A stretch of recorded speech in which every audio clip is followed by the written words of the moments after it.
This morning we are having our second meeting in relation to the cost overruns at the National Children's Hospital. The purpose of the meeting is to examine in detail the reasons for the huge projected cost overruns at the Children's Hospital and the impact these increased costs will have on other capital projects in the health sector.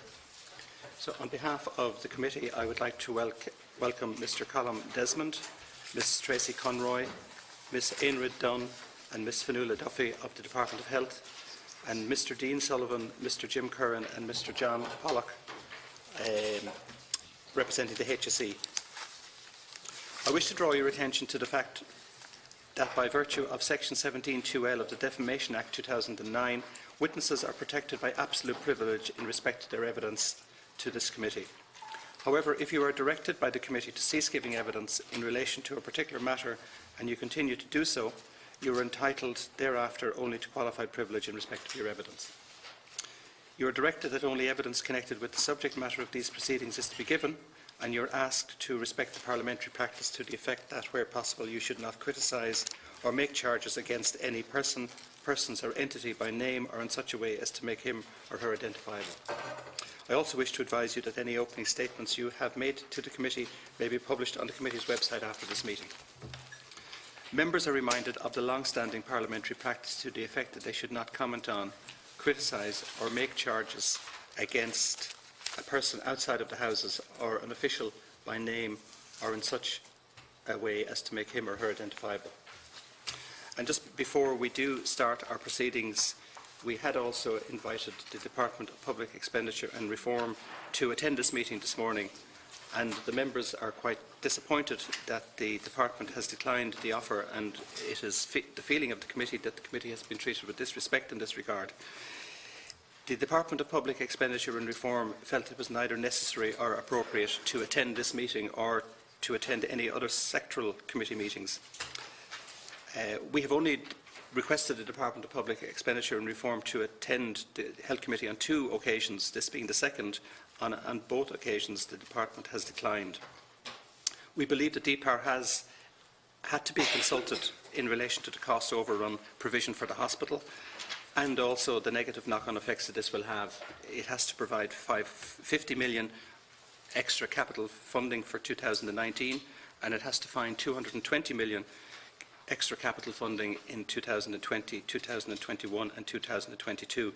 Therefore, we think it has a responsibility to explain how this will be provided to the committee.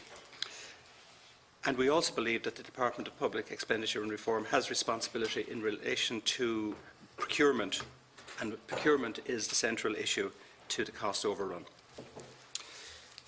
So can I now ask Mr. Colm Desmond of the Department of Health to make your opening statement? Thank you, Chair. I am joined by my colleagues Tracy Conroy, Assistant Secretary Acute Hospitals Policy Division, Fionnuala Duffy, Head of Acute Policy Unit, and Aenrid Dunn, Principal Officer, Finance Unit. There are many challenges before us to deliver a new National Children's Hospital. The infrastructure and the fragmented nature of the existing children's hospitals in Dublin are not fit for purpose to deliver the best possible service for children and young people in Ireland. We must not lose sight of the ultimate goal to deliver a new children's hospital that will provide national services of the kind that can only be provided in a centre with the scale of services, critical mass of clinical expertise and highly specialised healthcare facilities. Last week in this committee, the National Paediatric Hospital Development Board outlined the current position on this project, including progress in the completion of foundation works at St James's Campus Phase A and work on the 2 urgent care centres, together with approval to proceed with the main construction contract, Phase B. Government approved on the 18th of December 2018 the construction investment to allow the National Paediatric Hospital Development Board to instruct the main contractor, BAM, to proceed with Phase B of the hospital at an overall capital cost of €1.433 billion. To complete the build of the hospital and outpatients and urgent care centres, an additional €450 million will have to be found over the period 2019 to 2022, including an additional €100 million in 2019. The total of €450 million requires net additional exchequer funding of €320 million, of which €50 million is VAT, and an additional €130 million in philanthropy funding. This is a very significant and disturbing escalation in cost. On balance, Government decided to proceed with the project in the face of these higher costs because of the importance of the project for children's healthcare. At the same time, a full independent review of the cost escalation has been commissioned and is underway. In February 2018, Project Ireland 2040 and the National Development Plan was launched and included a significant overall increase in capital funding for the health services over the next 10 years. The new Children's Hospital is a major element of public health investment provided for in the National Development Plan. This capital funding provides the opportunity to reform and modernise our health service, to deliver one that is fit for purpose, that our citizens can be proud of, and that can meet the needs of our growing and ageing population. Capital funding for our health service will be 165% higher for the next 10 years than it was for the last 10 years. We have an ambitious plan to build a better health service for the future through the combination of a significant capital investment programme alongside the implementation of sláinte care reforms. Looking at capital investment plans for the public health sector, in addition to the new Children's Hospital, there are many other health capital projects underway or at various stages of development in the public health sector.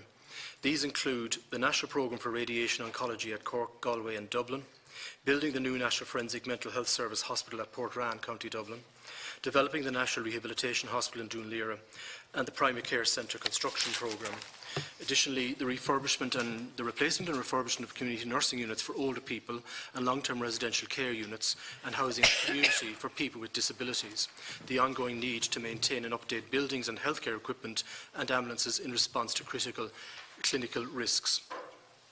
The National Development Plan over the coming decade will also support reform in the public health sector in line with health policies and the implementation of sláinte care, including integrating healthcare and a decisive shift towards primary care, investment in maternity hospital relocations in line with strategy, delivery of additional health capacity, including development of a dedicated ambulatory elective-only hospital facilities.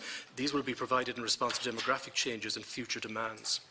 And finally, investment in health services ICT infrastructure to enable the integration of services and the flow of information across and within hospitals, primary care and community care. The health capital allocation in 2019 is 567 million for the construction and equipping of health facilities. This represents an increase of 129 million on last year's provision. In Budget 2019, the Government also provided an additional 50 million capital in 2020 to bring the 2020 provision to 659 million. Following the publication of the Health Service Executive's National Service Plan for 2019, the Health Service Executive is currently developing its capital plan for 2019. The HSE capital plan will determine the projects that can progress in 2019 and beyond, having regard to the available capital funding, the number of large national capital projects currently underway, the cash flow requirements attaching to each project, and the relevant priority. A number of projects in progress are contractually committed and nearing completion, including the National Forensic Mental Health Hospital at Portrane and the National Rehabilitation Hospital Phase 1. In developing its capital plan for 2019 and future years, the HSE must consider a range of issues, including the expenditure that is contractually committed, the HSE's annual requirement in relation to meeting risks associated with clinical equipment, ambulances and healthcare infrastructure, and the total capital exchequer funding required for the new Children's Hospital in 2019. The impact of the increased cost for the completion of the new Children's Hospital will, based on the HSE's analysis and government priorities, see the timing of non-contracted capital commitments managed within the available health capital allocations. In line with statutory requirements and in consultation with the Department of Public Expenditure Reform, the Department of Health and the HSE are currently engaged in a process to finalise the HSE capital plan for 2019, informed by the government decision on the Children's Hospital. Details of total capital investment for 2019 will be set out in the plan, and the HSE will be required to manage its capital expenditure within the agreed plan. In line with the recent government decision, the Minister for Public Expenditure and Reform is to revert to government in the near future for capital allocations post-2019. In terms of financing of the Children's Hospital project for 2019, 150 million had already been included in draft HSE capital profiles for the project in 2019. Based on the outcome of the guaranteed maximum price process, an additional 100 million is required to fund the project in 2019. The Government decided 50 million of this is to be provided from the health capital allocation. The balance for 2019 will have to be met by reductions in the capital allocations for all departments out of a proposed capital allocation of 7.33 billion in 2019, which is an increase of 1.33 billion or 22% on the 2018 allocation. Overall, a total of 10.9 billion is provided for the health sector under the National Development Plan for the period 2018 to 2027. With regard to meeting the additional funding requirements for the project in future years, the Department is engaging with the Department of Public Expenditure and Reform and the HSE. In relation to the New Children's Hospital, the New Children's Hospital project includes a national hospital being developed on the campus shared with St James's. Together with its 2 paediatric outpatients and urgent care centres on the campuses shared with Connolly and Tala hospitals, it will provide all secondary or less specialised acute paediatric care for children from the Greater Dublin area. The hospital will become the single national tertiary quaternary centre providing specialist and complex care to children from all over Ireland. The fundamental aim of the project is to ensure best possible health outcomes for children with significant ancillary benefits through the creation of a research-intensive academic healthcare institution. There are also significant wider economic and community benefits. The New Children's Hospital development is the most significant capital investment project ever undertaken in healthcare in Ireland. A hospital designed and built to support its staff to deliver the best care and treatment for Ireland's sickest children. In terms of construction development, considerable progress has been made on the project since April 2017. Enabling works on the main hospital site are complete, and Phase A construction works, that is substructure sites on the main site, commenced in October 2017 and are now nearing completion. Development is also well advanced on the paediatric outpatients and urgent care centres. Works at Connolly are on target for practical completion of the building in spring 2019, with the opening scheduled for July 2019. Works at Tala are underway, with a target handover date of July 2020. A fully aligned construction programme is agreed with the main hospital construction to be completed by July 2022. A key milestone in relation to the programme work underway to integrate the paediatric services across the existing sites in advance of the move to the new facilities is the Children's Health Act, signed into law at the end of November and commenced in December. The Act provided for the historic establishment of a new body, Children's Health Ireland, which has taken over responsibility for the paediatric services provided by the 3 hospitals from the 1st of January 2019. In regard to the governance structure of the project, as you are aware, operational responsibility for delivery of the construction project lies with the National Paediatric Hospital Development Board, charged with planning, designing, building and equipping the new Children's Hospital and outpatient and urgent care centres. It is headed by a board appointed by the Minister for Health and chair of which you met last week. You met last week. The board has full statutory responsibility for the design, procurement, build and equipping of the new hospital. A comprehensive review of the governance structures for the Children's Hospital project and programme was undertaken in 2017 by the Department and the HSE in collaboration with the Department of Public Expenditure and Reform in the context of embarking on a new phase of the project. Revised governance structures, including the establishment of a Children's Hospital Project and Programme Steering Group and a Children's Hospital Project and Programme Board, were approved by Government in April 2017. These were implemented in recognition of and to reflect the need to prepare well in advance of completion of the facilities for integration of the clinical and non-clinical services of the 3 children's hospitals, preparation for the opening of the outpatient and urgent care centres, and the need to manage dependencies across the various components of the project which will support the operation of the new hospital. The Children's Hospital Project and Programme Board, which is chaired by the Secretary-General of the Department of Health, oversees and monitors the progress of the Children's Hospital Project and Programme. The Children's Hospital Project and Programme Steering Group is chaired by the Deputy Director-General of the Health Service Executive, who is before the committee today also. The steering group directs the overall programme of work within agreed parameters and reports to the Children's Hospital Project and Programme Board. The National Paediatric Development Board receives its capital funding for the project from the HSE as the sanctioning body for the new Children's Hospital programme. The Paediatric Development Board provides regular updates on the capital project progress to the HSE-chaired CHP&P steering group. It is acknowledged that the challenges and operational environment of the project going forward will be fundamentally different in some respects as the project moves into Phase B. In particular, the focus on design and value engineering will switch to construction management. The construction activities and monitoring of the guaranteed maximum price will need constant and active management as the project proceeds and oversight by the governance arrangements. When Government approved on 18 December 2018 the construction investment to allow Phase B of the hospital to be instructed, the Government also made very clear its concerns to ensure that the project is delivered on time and on budget. There is no doubt that the additional costs associated with the project are of great concern, and we must have assurance that Phase B of the construction project will be delivered within budget and timescale. Accordingly, the Government has also approved the commissioning of an independent review of the escalation in cost in determining the adjusted contract sum. a review of the existing oversight arrangements between the Department of Health, HSE and the National Paediatric Hospital Development Board, and a scenario analysis to identify potential costs of any residual risks to the capital project. The independent review of the escalation in cost in determining the adjusted contract sum, which commenced last week, will examine the contributory factors associated and associated responsibilities, so that any potential weaknesses are identified and comprehensively and speedily resolved in the interests of the successful completion of the project and the effective management of public funds. The Department, the HSE and the Paediatric Development Board are fully committed to collaborating with these reviews and to implementing any recommendations arising. In parallel with the building of the new Children's Hospital and the urgent care centres, the integration of the 3 existing paediatric hospitals and the transfer of services to the new hospital facilities all represent a highly complex project in its own right.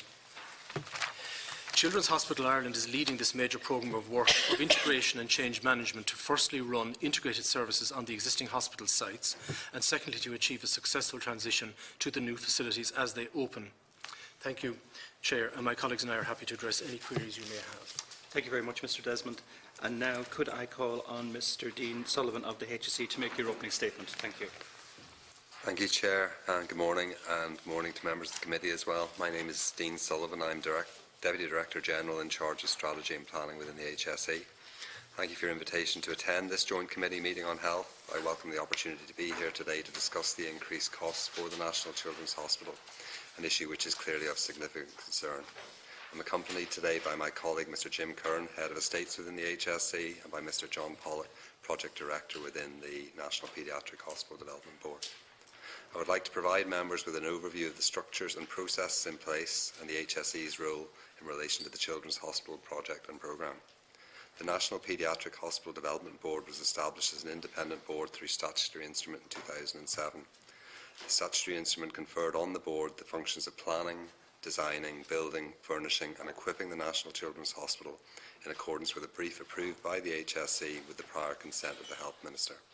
The Chair of the Development Board and each of the 12 board members are appointed by the Minister for Health. The HSE is a sanctioning body for the new Children's Hospital and the associated urgent care centres, and principal capital funder for the programme, which needs to be managed within the overall capital plan. The HSE provides funding for the programme based on approved plans submitted by the National Paediatric Hospital Development Board and approved by the Minister. As outlined to you already by the Department, in May 17, the Department of Health set out revised governance structures for the Children's Hospital project and programme. The programme board is chaired by the Secretary-General, and I have been chair of the steering group since May of 2018. The responsibility of the programme board is to oversee the progress of the project and programme to ensure the programme is delivered against the agreed parameters in relation to timeline, scope and funding. The responsibility of the steering group that I chair is to direct the overall programme of work within agreed parameters and to ensure, crucially, that an integrated approach is taken across all the different programme elements. Both the programme board and the steering group include director-level representation from the Department of Health and from the HSE. The steering group considers monthly progress reports in relation to the capital project, the integration of the 3 hospitals, workforce, ICT and other relevant issues. These monthly steering group reports form the basis for updates to the programme board. As committee members are aware, the procurement process for the National Children's Hospital involved a 2-stage tender process. This approach was agreed in 2014 with the Government Contracts Committee for Construction. The substructure for the building, i.e. Phase A, was tendered on the basis of a full design, while the associated tender for the main hospital building, Phase B, was on the basis of a preliminary design with an approximate and remeasurable bill of quantities. Consistent with this approach and following a competitive tendering exercise, the work on Phase A was commenced in October 17, and in parallel, the second stage detailed design work was initiated to determine the cost for Phase B. The outcome of Phase B is a cost which is considerably in excess of that envisaged following the initial tender process. As has been noted already, this escalation in cost is of significant concern and will undoubtedly impact on other priority health investments. An independent review of the escalation in cost in determining the guaranteed maximum price has been commissioned by the HSE in discussion with the Department and commenced this week. This review will examine the contributory factors and associated responsibilities so that any potential weaknesses are identified and comprehensively and speedily resolved in the interests of the successful completion of the project and the effective management of public resources. This review is expected to be completed in March of this year. There is no doubt, finally, that there is an urgent need for a new children's hospital to care for sick children in Ireland and their families. The development of the new hospital and of the 2 urgent care centres is central to the implementation of a national paediatric model of care, a model in which children will receive the care that is appropriate to their needs, delivered as close to their homes as possible. This concludes my opening statement, and I am happy with colleagues to answer any questions you may have. Thank you very much, Mr. Sullivan. So, just to open proceedings then, could I ask 3 questions? One, having listened to the evidence given to us last week from the Development Board of the hospital, we heard of the 2-phased tendering process, and we feel that the cost overrun is particularly identified in that 2-phase tendering process. Phase A was tendered on the basis of a full design, but Phase B was tendered on the basis of preliminary design with approximate and remeasurable bills of quantities. And I think this is where the cost escalation arises. Phase A was agreed without knowing the cost of Phase B, or agreeing the cost of Phase B, and when it came to agreeing the cost of Phase B, the cost has escalated by 320 million. So perhaps you might comment on that. Second is in relation to the reporting process, and you have outlined in your opening statements the reporting process, which seems overly cumbersome. So we have the National Paediatric Hospital Development Board, which receives funds from the HSE and provides regular updates to the HSE. We have the Children's Hospital Project and Programme Board, which is chaired by the Secretary-General of the Department of Health, and that is tasked with integration of clinical and non-clinical services, prepare for opening of the OPD and urgent care centres, and manage dependencies across various components. We then have the Children's Hospital Project and Programme Steering Group, which is chaired by you, Mr. O'Sullivan, and that is to direct the overall programme.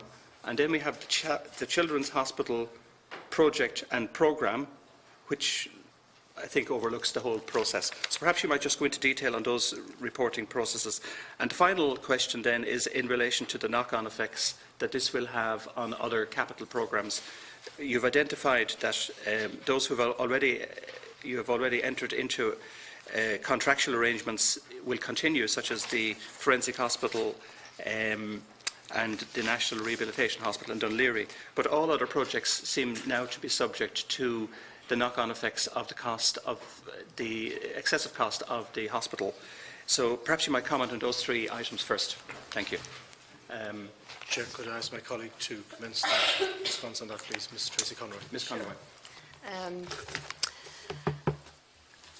I'll start with the first one. I'll take them seriatim if that's okay. So in relation to the evidence around the 2-stage procurement process, I suppose it's important to say that owing to the size and complexity of the project, and there was some discussion at the committee last week in relation to this, it was decided at an early stage that the traditional design and tender method of procurement wasn't suitable or realistic. So a procurement strategy was developed to ensure that the new Children's Hospital would be delivered without further delay, as well as deliver value for money and comply with public and EU procurement rules and reduce risk. It's important to say that there was really extensive collaboration with the Government's Contracts Committee for construction. And that committee recognised the challenges that a project of this size and complexity would face in attracting contractors with the skill and capacity to undertake it.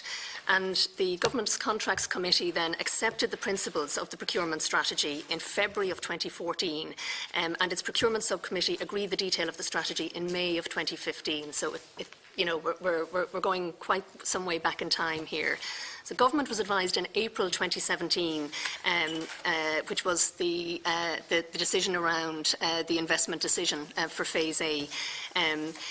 They were advised at that stage of the 2-stage contract process, with Stage 1 consisting of a scope refinement and value engineering process based upon tendered rates, as you have mentioned, Chair, to finalise the contract sum and a guaranteed maximum price.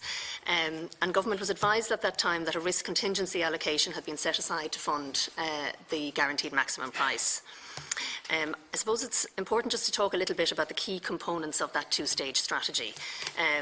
So the tendering of the substructure or Phase A works on the basis of a full design with a full bill of quantities reflecting that, and then at the same time tendering the main project works or Phase B on a preliminary first stage design with an approximate and remeasurable bill of quantities reflecting the preliminary first stage design. So having started the Phase A works on site, the second design phase for the Phase B works could be completed and the bill of quantities updated to reflect this. So I suppose what I'd say is that by agreeing a guaranteed maximum price with the contractors involved, reflecting that detailed design, which requires the contractors to take all the risk for the quantities thereafter and limits their recovery of additional costs to clearly define scope challenges and changes, and inflation in excess of 4%, which might occur post-July 2019, it significantly de-risks the project, and that was the decision that was taken at the time. So I suppose, to talk then, I suppose, in terms of the benefits of two-stage procurement process. Ms Conroy, was there ever a maximum price placed on the construction of the hospital by the Department of Health or the government that you could not exceed? Was there ever a target that could not be exceeded? Well, I suppose what I'd say on that is, we were very clear with government in April 2017 of the details of what the two-stage process meant and entailed. I suppose, at that stage, we were operating on the basis of what would be required for Phase A, and that we gave a commitment to come back to government in the context of approval for Phase B, which is what we did indeed do in December 2018. So, we were operating within indicative parameters, I suppose is the best way to describe it. So just to recap in terms of the benefits of the two-stage procurement process then, first part is full participation of suitable main contractors and the specialist subcontractors in the tendering process.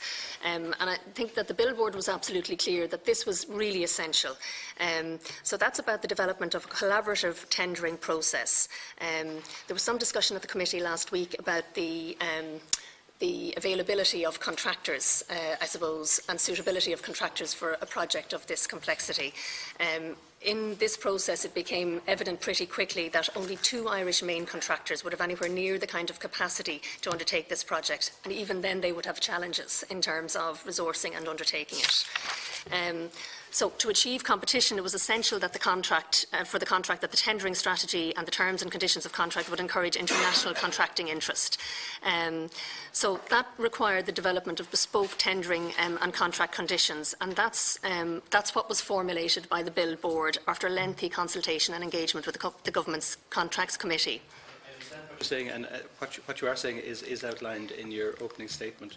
And I just say secondly on that timelines and the need to facilitate an early start on site. So I suppose just to say, I suppose that at the end of the day, and this was articulated well last week, the two-stage process facilitated a collaborative approach.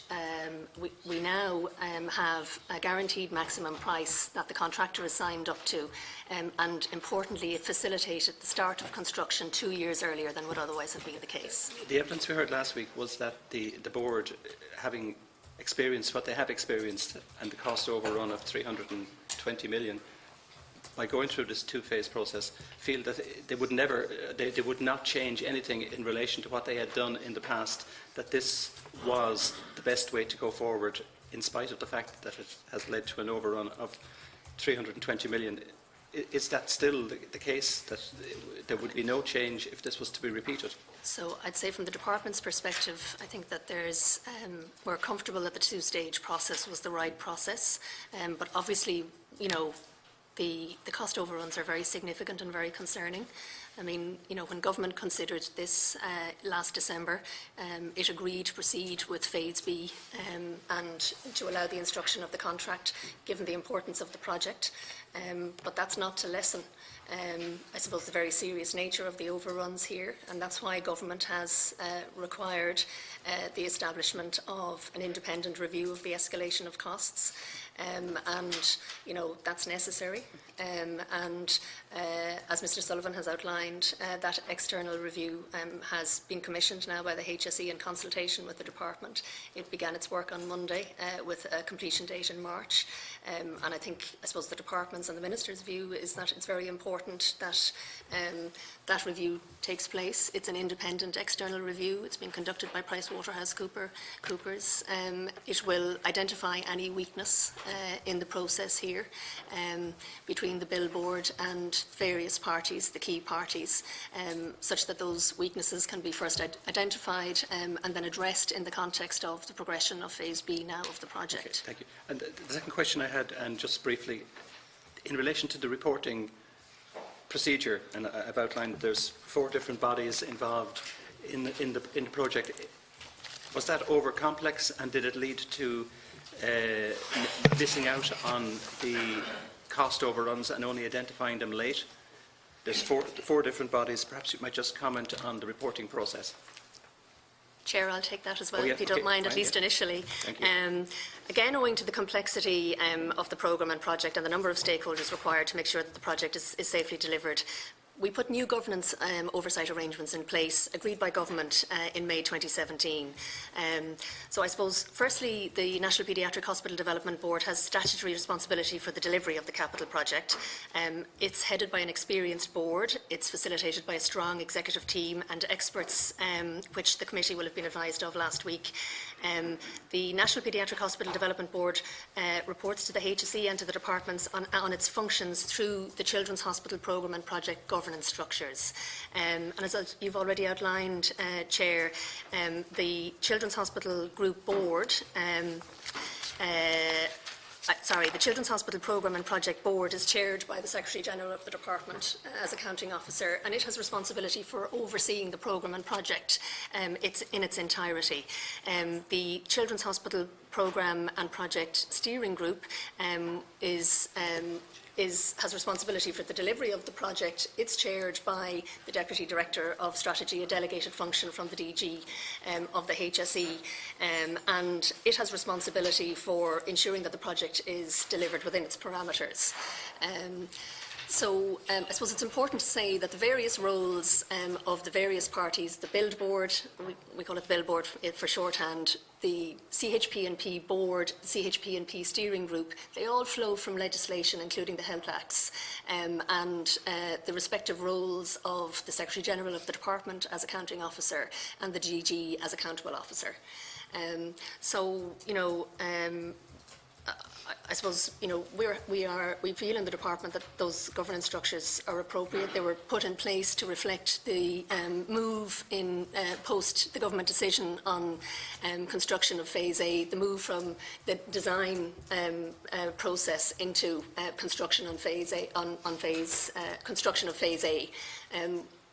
You will be aware that as part of the government decision in December, the government has requested an external review of the oversight arrangements. So that's the governance and oversight arrangements of the project as between the department, the HSE and the Bill Board.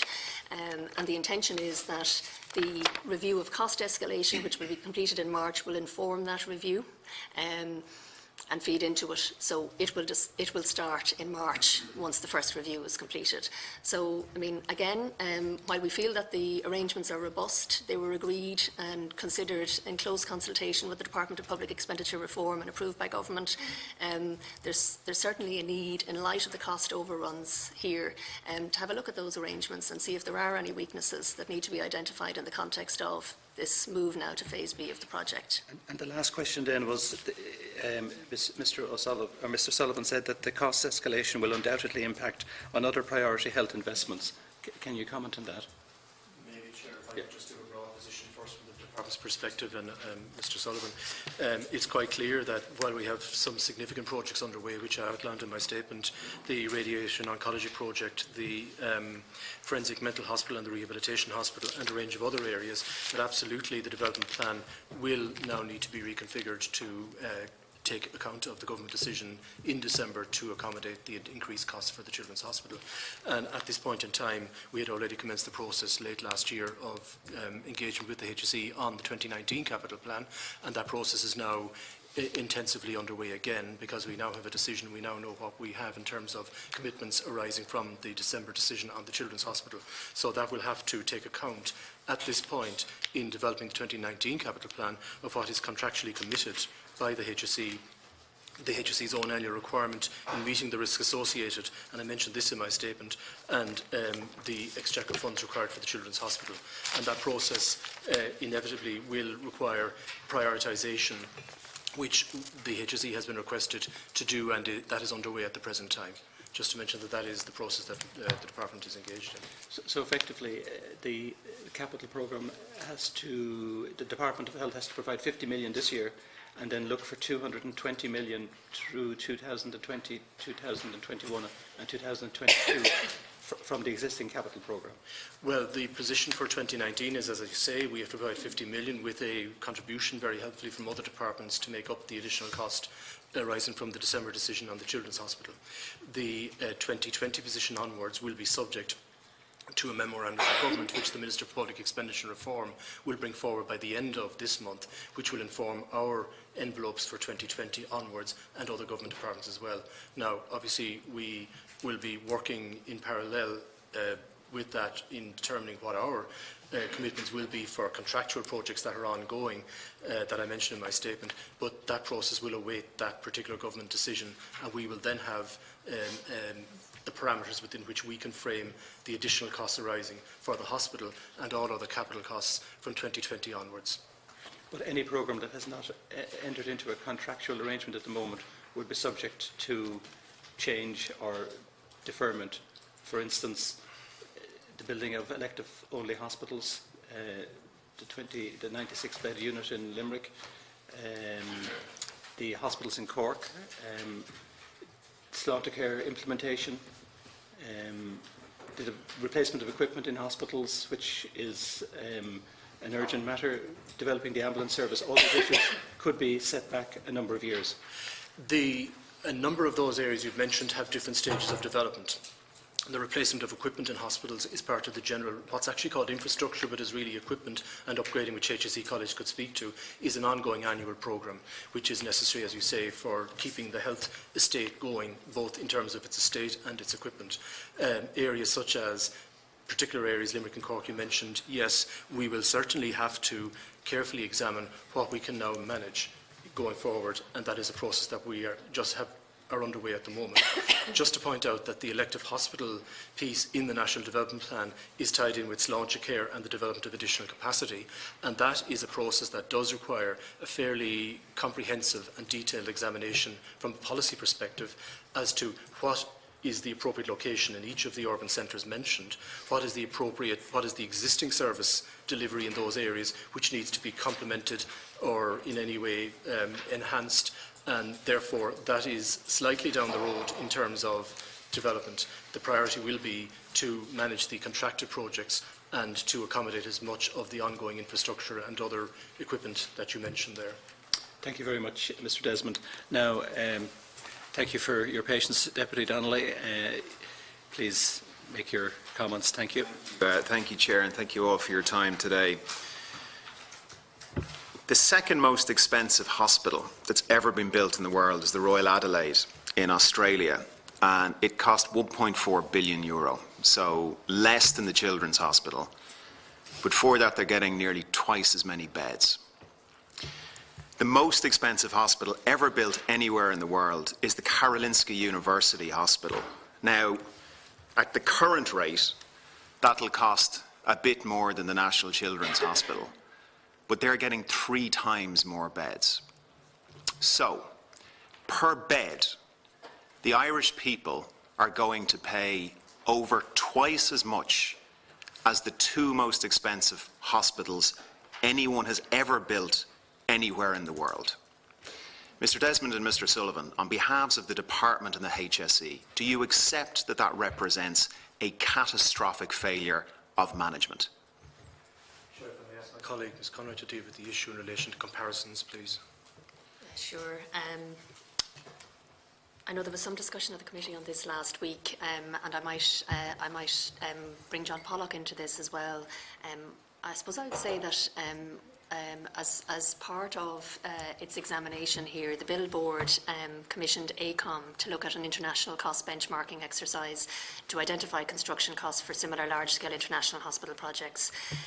And that study sourced data provided in relation to 10 projects.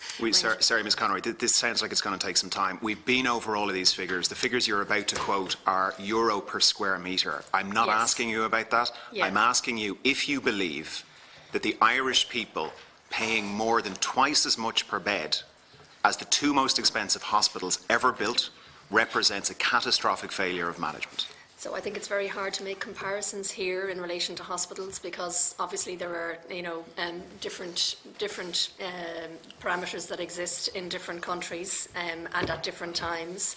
I don't think it is. I think what I'm doing is looking all over the world and looking at the most amount of money any country has ever spent on hospitals and concluding that we are spending more than twice as much per bed as the most expensive hospitals anyone has ever built in the world. And I'm asking you if you believe that that is a catastrophic failure of management.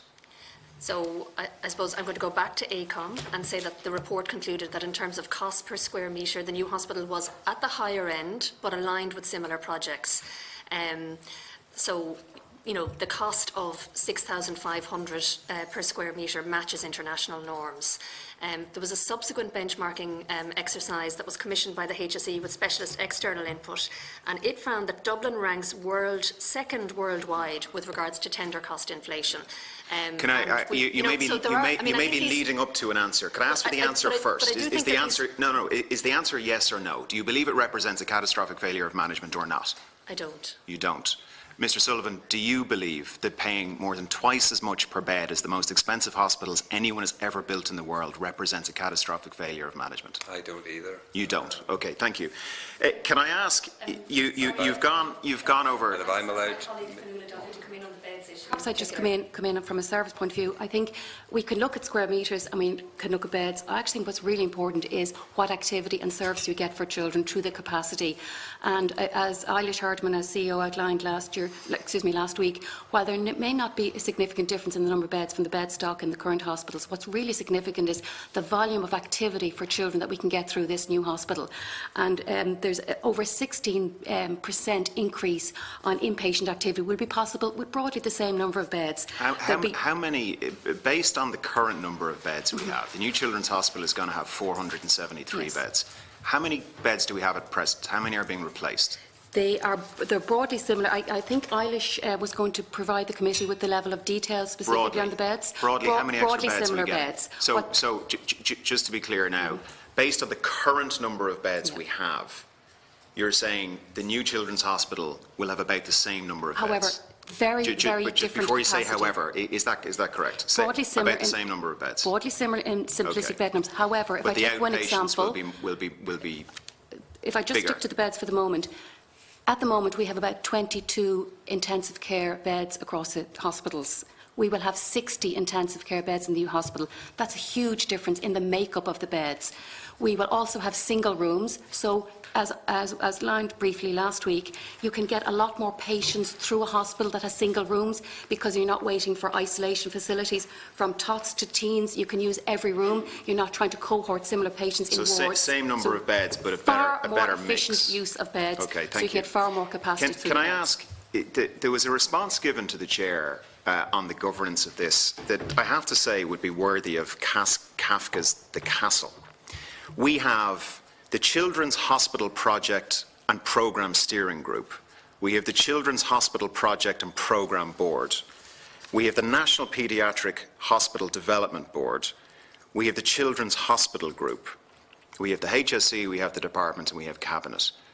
Who ultimately is in charge? I might just answer that, Deputy. I suppose, I'll go back to what I said, which I said previously, which is that the roles and responsibilities of the various stakeholders and, the Build Board, the Department and the HSE in relation to this project fall from the roles and responsibilities of those organisations. I know you said all that. The question I'm asking I think that's an important frame. It is, but an important question also is, who's in charge? So the Children's Hospital Programme and Project Board oversees the entire project. And who's in charge? Are they ultimately in charge? That's chaired by the Secretary-General of the Department, who is the accounting officer. Okay. And I suppose it's important to say that at every stage in this process, since the project, in this new phase of the project in post-2012, post the decision in the matter, government has been apprised at every stage. So, and can government stop the works? Is Cabinet ultimately in charge here? I mean, what I'd say on that is that at every stage of this project since 2012, government has been apprised. Has been apprised, but who's in charge? We're being apprised too. We're not in charge. Who's in charge? You're saying that the National Paediatric Hospital Development Board, chaired by Tom Costello, is ultimately in charge of this project? No, I'm saying the National Paediatric Hospital Development Board has operational responsibility for, okay. And that's set out under SI, to design, build and equip the hospital. Okay. Responsibility for overseeing the entirety of the project and programme, because, as we have said, it's not just about a capital project, it's about the integration of the 3 existing children's hospitals and the provision of services. That's overseen by the Children's Hospital Programme and Project Board. And that's chaired by the Secretary-General? Yes. The same Secretary-General who couldn't appear today because he was interviewing people, is that right? He is on an interview board, and he did let the committee know about that when the invitation came in December. It's also important to say that he is before the committee next week. Thank you, but on a separate issue. Yeah. Can I ask then, between the Project and Programme Steering Board, the Hospital Project and Programme Board, the Paediatric Hospital Development Board, the Children's Hospital Group, has anyone been asked to resign over this additional €1 billion in cost for not a single additional bed? No. Has anyone had any sanction of any kind taken against them for over €1 billion in additional costs for not a single extra hospital bed? So, I mean, I suppose I'd refer back, Deputy, to the decision that government took in December on the need for an external review of the cost escalation and a review of the governance and oversight arrangements. No, I understand, but the question I'm asking is, has any sanction been taken against anybody on any of these boards or groups or committees or programme steering groups? No. No, okay.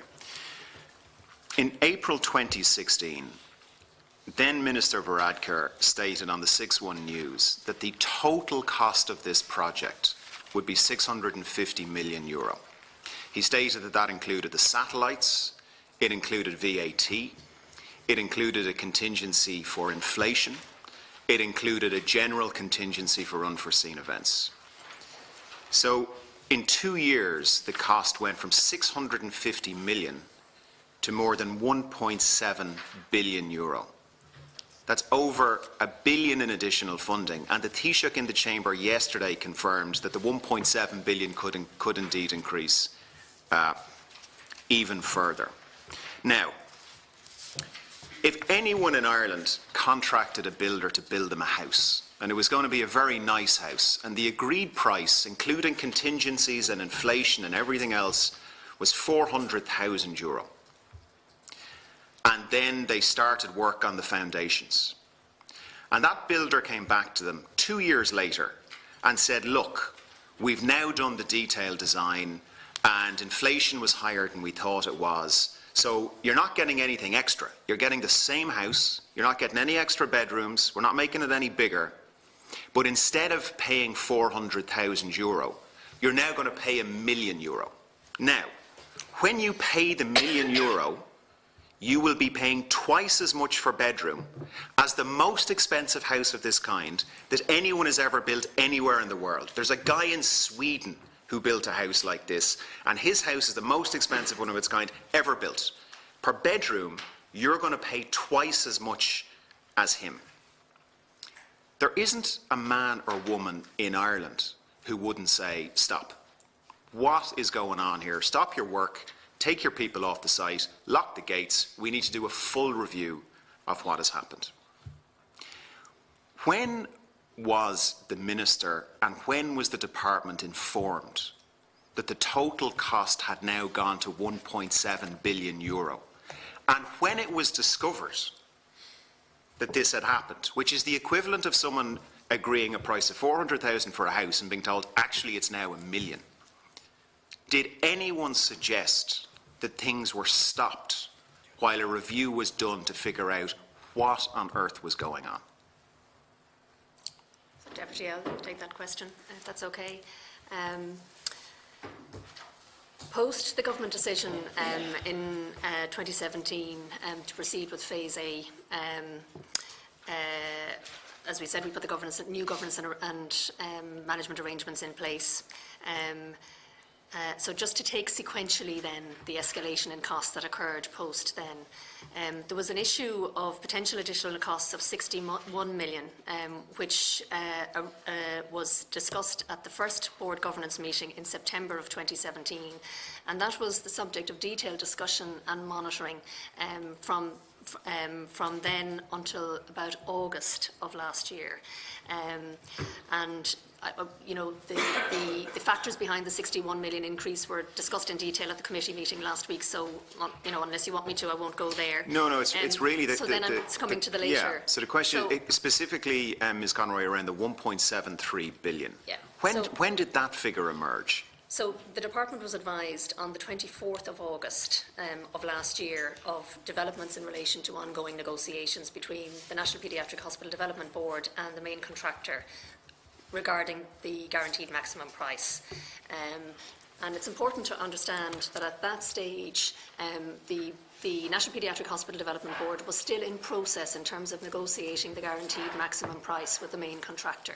So there was an indication given at that stage of an escalation in cost and a potential increase in construction costs. So that was to 1.73 billion. Well, the conversation at that stage was in relation to the actual construction costs of the hospitals. The 1.73 billion covers the full programme cost. As you're aware, so be it the 1.43 or the 1.73, it's just adding to the two. When was the 1.43, which is essentially the same as the 1.73? So the first indication. When did that emerge? The first indication was on the 24th of August of last year. From the Development Board? From the Development Board, but it was of an indication of a problem. At the time, it was of the order of 200 million, and they were working through the process of negotiating the guaranteed maximum price with the contractor. So from the department's perspective at that stage, you know, we were conscious that that's what they were doing. They were working through that process. We advised the Minister immediately. But you know, I suppose you know we were cognizant that the billboard was working to an end date. So we had at that stage a date of November as the deadline date by which time the decision would have to be made in relation to the award of the contract. After which, if the contract wasn't made, that we'd start incurring penalties.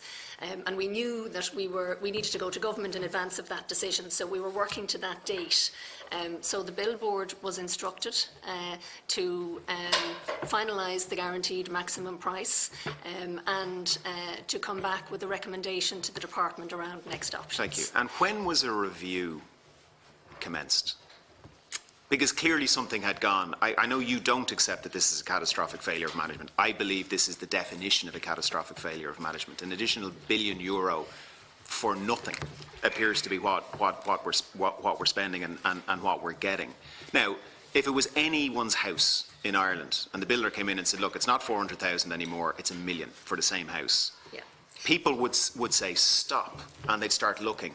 When was a review ordered into how this had gone so badly wrong? So the billboard submitted its report to the HSE and the department on the process to the guaranteed maximum price, which set out the confirmation of the guaranteed maximum price, so the overall outturn costs of 1.433 billion. That happened on the 12th of November. And from then on, the department was engaged in the process of drafting the memorandum for government and engaging with the Department of Public Expenditure and Reform and so on in advance of the submission to government. So when did the review start? When you say review, A review of what's going on. I mean, we've gone from 650 million to 1.7 billion in 2 years. We're being told by the Taoiseach that a review has commenced as to how this could conceivably have happened. When did that review start? so there were a number of reviews that were undertaken in the context of even getting to the report in November to the HSE and the department. And we'll ask John Pollock to come in on the detail of this, but as part of the submission of that report, the Bill Board conducted or commissioned external reviews from both Mazars and ACOM, and in relation to both the process of the guaranteed maximum price and also in relation to benchmarking the costs of the hospital with other hospitals internationally. The HSE also commissioned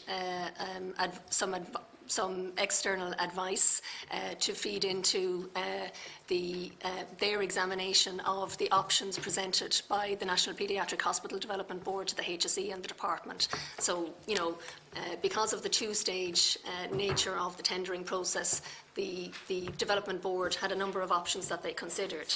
So the move to Phase B, they could have decided the other option was not to move to Phase B with the current contractor and to re-tender.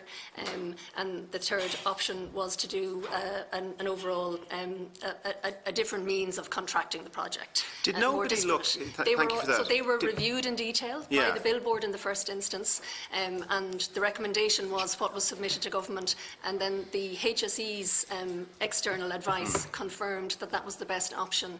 So that was what the department used then in terms of its recommendation to the Minister and to government in December 2018. Thank you. And Chair, I'll finish on this. Thank you. I suppose the review started immediately once the Bill Board submitted its final report to the Final department. question, and you can give me a quick answer. It's both to the HSE and to the department. Given what we now know, do you believe that the Development Board is up to the task? Do you believe that there are changes required on the Development Board? I'll take that again. Deputy, the Bill Board is a competency-based board appointed by the Minister. And it's clearly not a competency-based board, though, obviously. It's about to build the most expensive hospital per bed ever in the world. I mean, it's clearly not competent in what it's doing. That's why we're all here. So I mean, do you really believe that they're up to the job still? No? It is a competency-based board, very significant competencies. It includes very significant competencies, as does the executive team appointed by the Minister. The Minister reappointed the board for a term up to 2023, but I suppose it's important to say that we're moving into a different phase of the project now in terms of construction. The government has decided on the external reviews that we've spoken about, certainly those external reviews will feed into any consideration of any future appointments on the Bill Board. Thank you. Mr. Sullivan, can I ask you just on behalf of the HSE, does the HSE have confidence in the Development Board? The HSE, as commissioned, as Ms Conroy has said, a review as requested by government, which will examine the reasons for the cost overruns, Deputy, associated with the NCH construction. This will include the identification of the contributory factors and associated responsibilities, so that we identify any potential weaknesses either in personnel, governance, structures and so on going forward. And at this moment, the outcome of that review will allow us to reach a view on the question you're asking. So at this moment in time, does the HSE have a view on whether it has confidence in the board? At the minute, the HSE has no reason not to have confidence in the board, Deputy, until I have evidence to the contrary. I can think of 1.73 billion reasons not to have confidence in the board, but thank you. Thank you, Chair. Deputy Donnelly. And now, Deputy O'Reilly. Thanks very much, Chair, and good morning. I suppose it's obvious to you here that there are grave concerns, and you say it yourself in your submission. There is no doubt that the additional costs associated with the project are of great concern, and I'm sure for all of the people who are sitting at home worried about their own local project, and indeed the deputies in here who are worried about their own local project and the knock-on consequences of this catastrophic overrun, I'm sure all of those people will take a massive amount of comfort from the fact that senior people in the department are greatly concerned about the project. But I suppose what we're here to do is to find out what exactly, if anything, was being done to curb it. You say in your statement, we must have assurance that Phase B of the construction project will be delivered within budget and on timescale. I did think that was a joke, but no, apparently. So who's going to be giving you that assurance? I mean, presumably you're dealing with the same personnel that you've been dealing with all along. There's no significant change in personnel. I would share the view of what does and doesn't constitute competency in relation to a board, and based on the actions and this overrun. So who is it that you're going to get this assurance from? Because clearly you say you need to be assured that the Phase B of the construction project will be delivered within budget and timescale. So who will you get that assurance from? And perhaps you could answer maybe in two phases. One, why that assurance wasn't there initially. So it's becoming increasingly more obvious that senior people went into this project with a very hands-off approach to spending, and that's why we're here. And now you're concerned about the spending, which I suppose is welcome if a little bit late. But you're going back to the same people to seek the assurances in relation to Phase B. So how are you going to stack those in, number one? And number two, why were those assurances not sought or given or in any way part of the project in the run-up to this? So I wouldn't accept that there was a handoff approach by senior people involved in the project. There's been very tight governance and management and oversight of the project. We are gravely concerned by the overruns. We will be seeking and have sought assurances from the National Paediatric Hospital Development Board, reporting up through the governance structures which we have outlined through the CHP&P Steering Group and the Board. There are lessons to be learned here. Some of them have been identified already. So the National Paediatric Hospital Development Board report on the guaranteed maximum price process, it did conclude that a more robust early warning process during the design development phase was required. And it is clear that there were a number of the capital project's fundamental systems that there were some issues there in relation to the cost. And I suppose I'm sorry to cut across you, but you must appreciate when you use phrases like there were some issues with the cost. That's what you say when you go to the supermarket and you accidentally buy a little bit more than you had intended, and you come back having spent an extra €5 or a tenner. We're talking about €1 billion. There were slightly more than issues. So we have, we have indicative indications from the reviews that have already taken place that there were issues with the checks and balances in place. We are in a situation where we have commissioned an independent external review of the cost escalation, which is currently ongoing and will be completed by March. The concern and government's concern is reflected in that commissioning, and that is about identifying weaknesses which will be addressed in Phase B.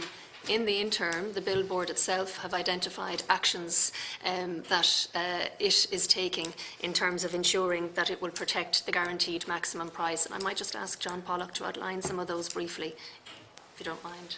So one of the actions that the Development Board carried out was to appoint Ms. Irish to carry out a review of the two-stage procurement process, and some of the recommendations from that which have been implemented is the reporting structures between the design team to the Development Board, because we were getting trending reports from the start of 2018 up until the middle of 2018 saying we were on budget.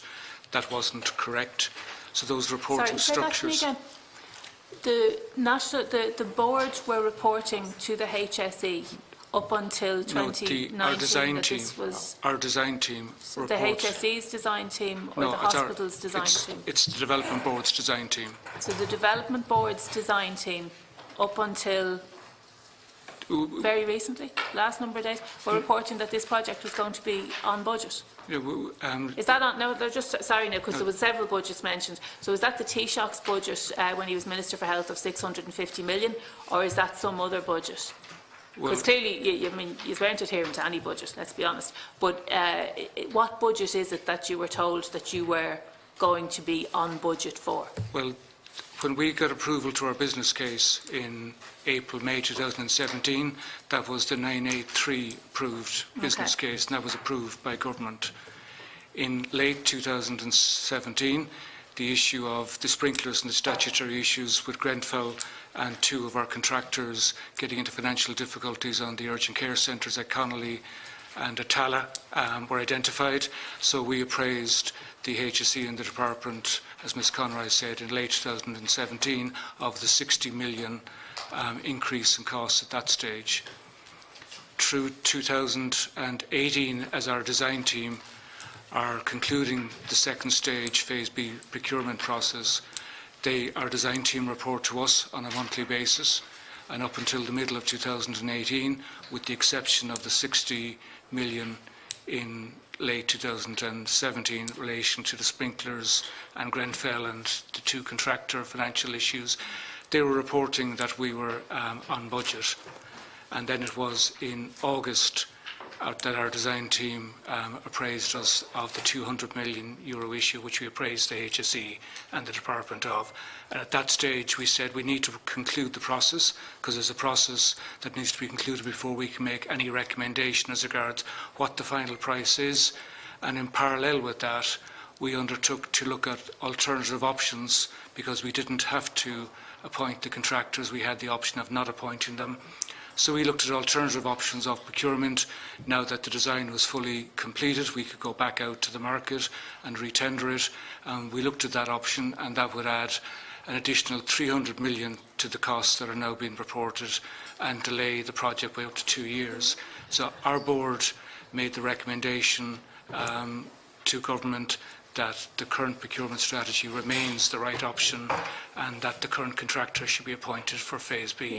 Yeah, it remains the right option. That's absolutely lost on me. So, according to your statement, then the government has approved the commissioning of 3 new reports. Okay, so one in particular identifies the existing oversight arrangements between the Department of Health, the HSE and the National Paediatric Hospital Development Board. Now, last week at the committee we had extensive discussions about the reporting structure, and there were a lot of words said in that regard, but I don't think we're any the wiser as to where the buck stops.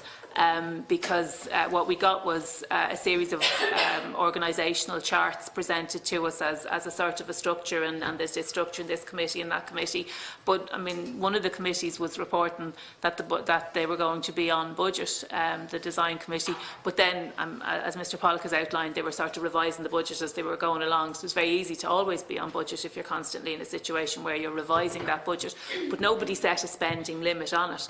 So, Ms Conroy, maybe are you aware there were 3 reports commissioned before any of the new reports, or indeed the other reports that might have been commissioned by the board, that since 2011 the Department of Health and the HSE have commissioned and paid for 3 separate reports in relation to the National Children's Hospital. One in particular, titled The Evaluation of Costings for the National Children's Hospital, was commissioned and paid for in 2012-2013. Ms Conroy, do you want to outline to us what was in that report? I'm not familiar with that report. And do you understand why that's a problem? Well, you're telling us you're going to commission 3 more reports, but here we are a couple of years after a report was commissioned, paid for, and presumably recommendations made in relation to a project of this nature and size. You're not aware of that report. 2012 so report. What I'm saying to you is you're commissioning 3 more reports. There's reports already commissioned. There appears to have been no learning from those. Unless it's the Dolphin report, is that the one that you're referring to? No, it was done by Collins and Associates. Sorry, it's before my time in this position, but Ms Conroy, can I tell you? It sounds like it might be a It's report before, that informed it's before the the time Dolphins of a report. lot of people. But when you're embarking on a project of this nature, I would have thought a very simple thing to do would be amass whatever knowledge was there already. And the point I'm making to you is this. There's 3 more reports being commissioned, 3 more reports being paid for. I don't know how much they're going to cost. I'm assuming you'll be in a position to tell us how much they will cost, unless it's another open-ended, we'll revise the cost as we go along process. So if you can tell me how much they're going to cost, how are we going to believe we get value for money from any of this? Because reports that were commissioned are not going to be referenced now, they're consigned. So more reports are going to be commissioned. And sometimes, you know, it does sound like the commissioning of a report is a very easy answer when you don't want to answer a question, we'll commission a report and we'll have a look. But there's 3 more reports going to be added to the other reports. There's no learning from the other reports, clearly. So for these 3 new reports, how much are they going to cost? How can we have any confidence that anything that comes out of them is going to be implemented or even remembered in a couple of years' time? And is there a maximum cost in terms of those reports? There's no maximum cost in any other area, so I wouldn't be surprised if there was. But is there a maximum cost set for these reports? When are we going to hear from them? I know one is due in March. How are they going to be implemented? To whom will those reports be delivered to ensure that they are going to be implemented? And that goes back to the question of governance, which is, where does the buck stop in terms of controlling the spending at this stage? Okay, so there's a number of layers to that question. I suppose just on the report that you mentioned, Deputy O'Reilly, as I said, I'm not familiar with it, but we can come back to you with detail on that. It is important to say, as a frame for the answer to this, that at every stage in this process, the Bill Board, the Department and the HSE were operating within approved budget limits approved by government at each stage, and you know, that was on the basis of, in 2014, 2015, 2016, 2017 and finally in December 2018, approved project briefs that reflected the stage at which the project was at each time.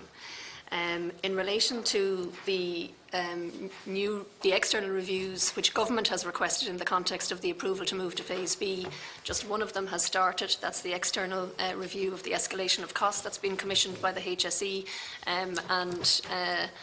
Mr Sullivan will be in a position to advise on the exact costs there. The other 2 reviews have not yet started. The second one on the governance and oversight will start once the first has been completed. And the third review, the scenario analysis of potential risks, has also not yet started, but it has been agreed in principle that it will be undertaken as part of the review of the cost of escalation, the cost escalation. Mr Sullivan?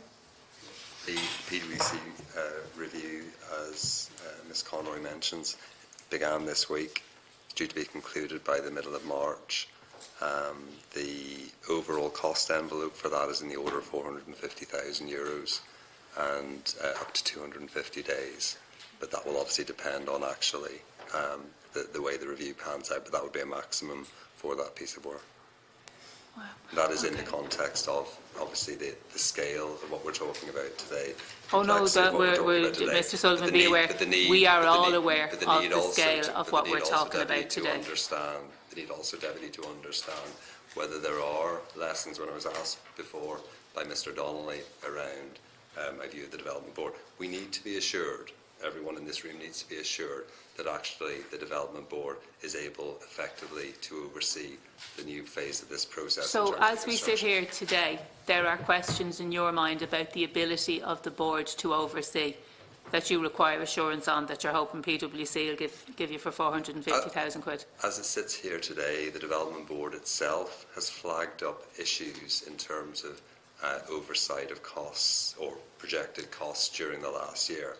Mazars, the auditors of the Development Board, have flagged up issues in terms of oversight and linkages and so on. Okay. So it seems to me entirely reasonable, and indeed government has requested this, that we would now seek to secure definitive advice, a definitive position as to whether the structures, processes and so on in place within the Development Board are fit for purpose in the context of now the very important phase that we're moving into. Equally, as Ms Conroy has said, it's also important that at a higher level we're satisfied that the Board themselves have concerns about the oversight, and you share those concerns.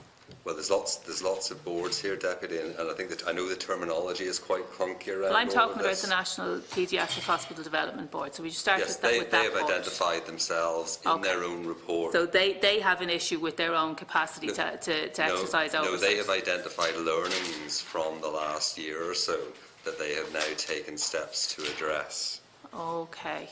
And you But obviously know that those sort of learnings come under the heading of closing the stable door after the horse has bolted, because this money has been spent now. But I think it is just, Chair. I'll be very brief. I have only. May and Ms Conroy made this point. It's not about money having been spent now. No money has been spent outside of budget limits, budget authorisations. But it has been committed. It has now been committed with government oversight, but it wasn't that money was being spent for which there was no cover. It was that the initial forecast of required expenditure levels was lower than that which has turned out to be required. Okay, and that's the shorthand for that then is a cost overrun, I suppose is what you call it. Last week we were advised that €90 million of the overrun will be incurred due to the project running over time by 9 months. So every month it runs over, that's a cost of €10 million, which, for the avoidance of any doubt, is €320,000 a day, which may seem like a small amount given the billions that we're talking about, but it's really not. So what are the funding implications if this project is not completed on time? Because the deadline has been moved on more than one occasion. You will be aware of that. There's absolutely no disputing that. The deadline is fluid. The cost appears to be very fluid as well, as indeed does the oversight and everything else that goes along with it.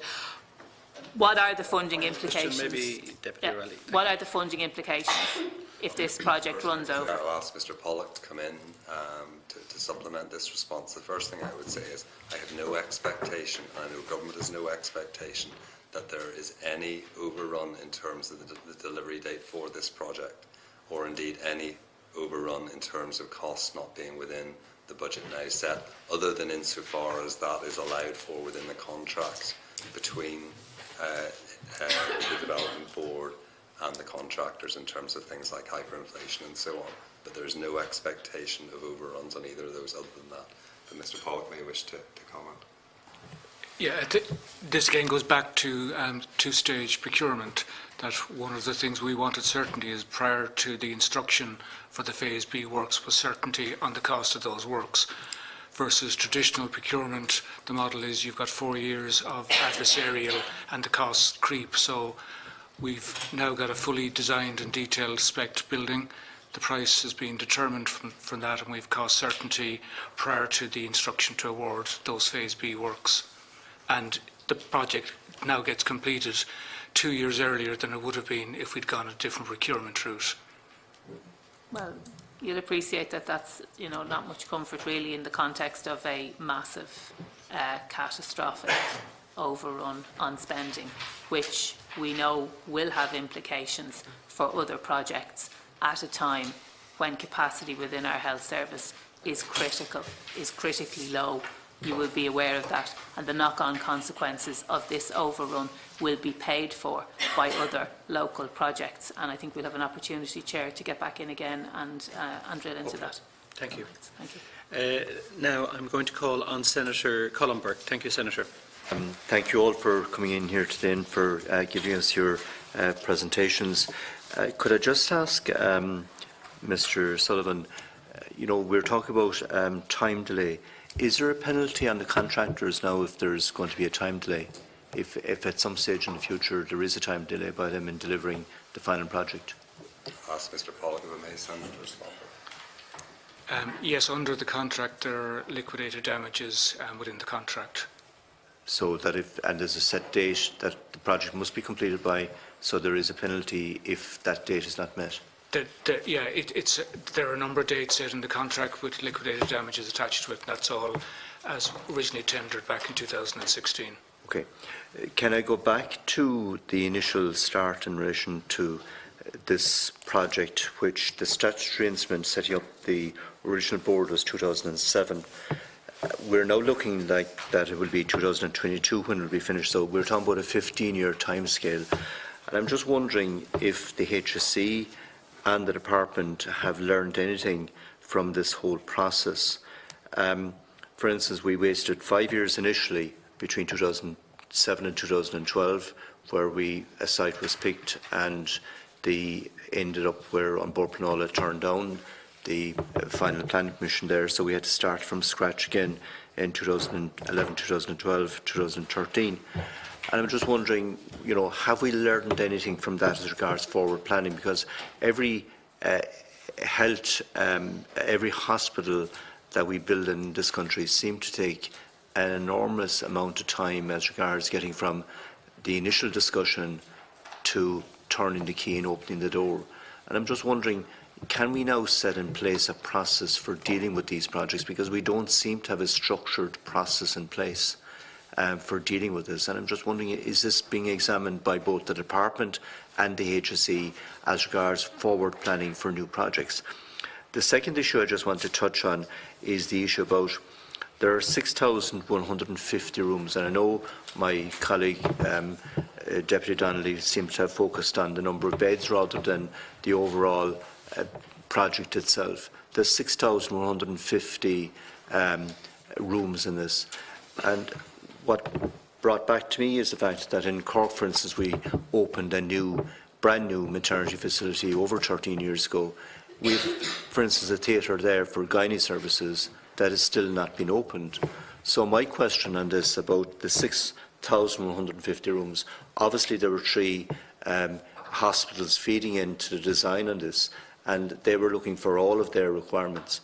And I'm just wondering, is there some duplication here in relation to the overall size of this project, and will we have the same situation as what we have now in Cork, where we will open this project in 2022, and then 5 years later we'll find part of this project still not, or 10 years time, or 10 years from 2022, where part of it will not be used, and we're not using the facility properly. And I'm just wondering if that whole process was looked at, where each of the 3 hospitals, and yes, everyone and all of us are here, will all fight our corner, and each one of the existing children's hospitals fought their corner.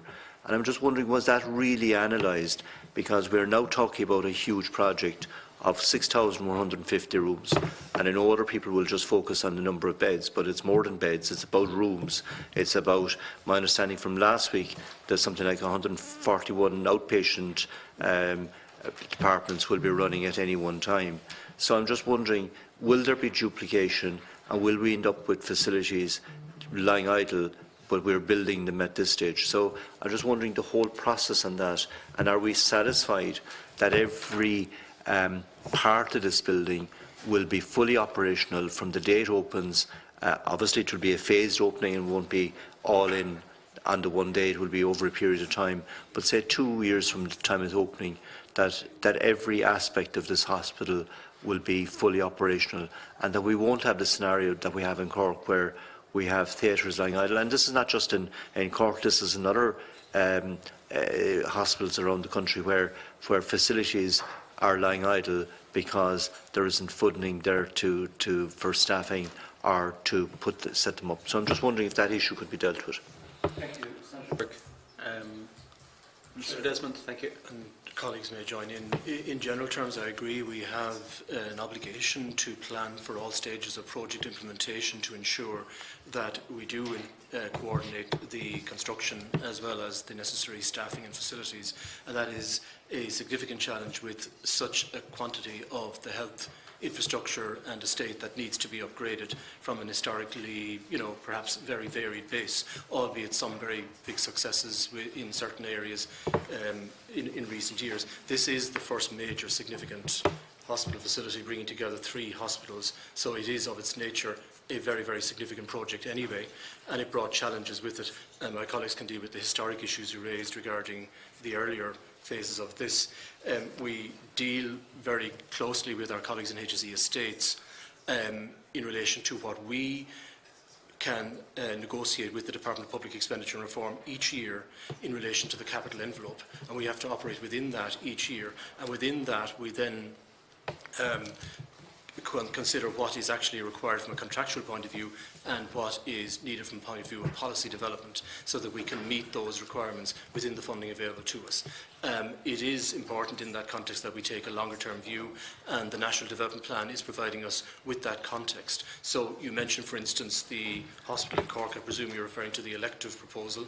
Yes. That is a proposal, as well as for the other centres, which does need policy consideration at this point so that we are clear of what services and facilities we do need and where they need to be developed to complement gaps within the urban centres identified, and then move to the various stages where we can actually ensure we can fund that from the National Development Plan allocations, which will be increasing in the later part of the plan as published. So, I mean, I'm just acknowledging the point you're making, that we have a significant number of issues that we need to balance each time in relation to the planning for major health facilities, as well as keeping the existing infrastructure and other day-to-day type facilities up to a standard that is acceptable. Maybe my colleague would like to deal with the history of the Children's Hospital piece. Senator Burke, just in relation to the Children's Hospital itself, I mean, I think you're right. This project has had a checkered and difficult history. We've been talking about building this National Children's Hospital for decades. And what I'd say actually is that there were lessons learned in the context of the previous history of this project, and particularly leading up to the failure of the planning permission in terms of the Mater site. And those lessons were put into they were learned and addressed in the context of the appointment in August of 2013 of two competency-based boards, the National Paediatric Hospital Development Board with the competencies required to design, build and equip the hospital, and what was then the Children's Hospital Group Administrative Board, which acted as client for the build board and had responsibility around planning for the integration of services. That's now, as you know, known as Children's Health Ireland post the enactment and part commencement of the Health Act 2018. And so what I'd say actually is that, in fairness, you know, if you chart the history of the project from the appointment of those boards in August of 2013 to where we are now, there's been, and I know I'm talking in the context of very significant cost overruns, which are of grave concern, but there's been very significant achievements and progress in terms of the timelines on the project. You know, the design, the very key milestone of the achievement of the planning permission, the start of construction post the government decision in April 2017, and all of those timelines are within parameters now. So, you know, we are the bill board is on time in relation to shortly completing phase A of the project. Phase B has commenced, or is, John, correct me if I'm, is on site by the end of this month, I think, yes. The project is on track in terms of the OPD and urgent care centres, looking forward to a completion of Donnelly in spring of this year and an opening in July, and opening of Tala in spring of next year.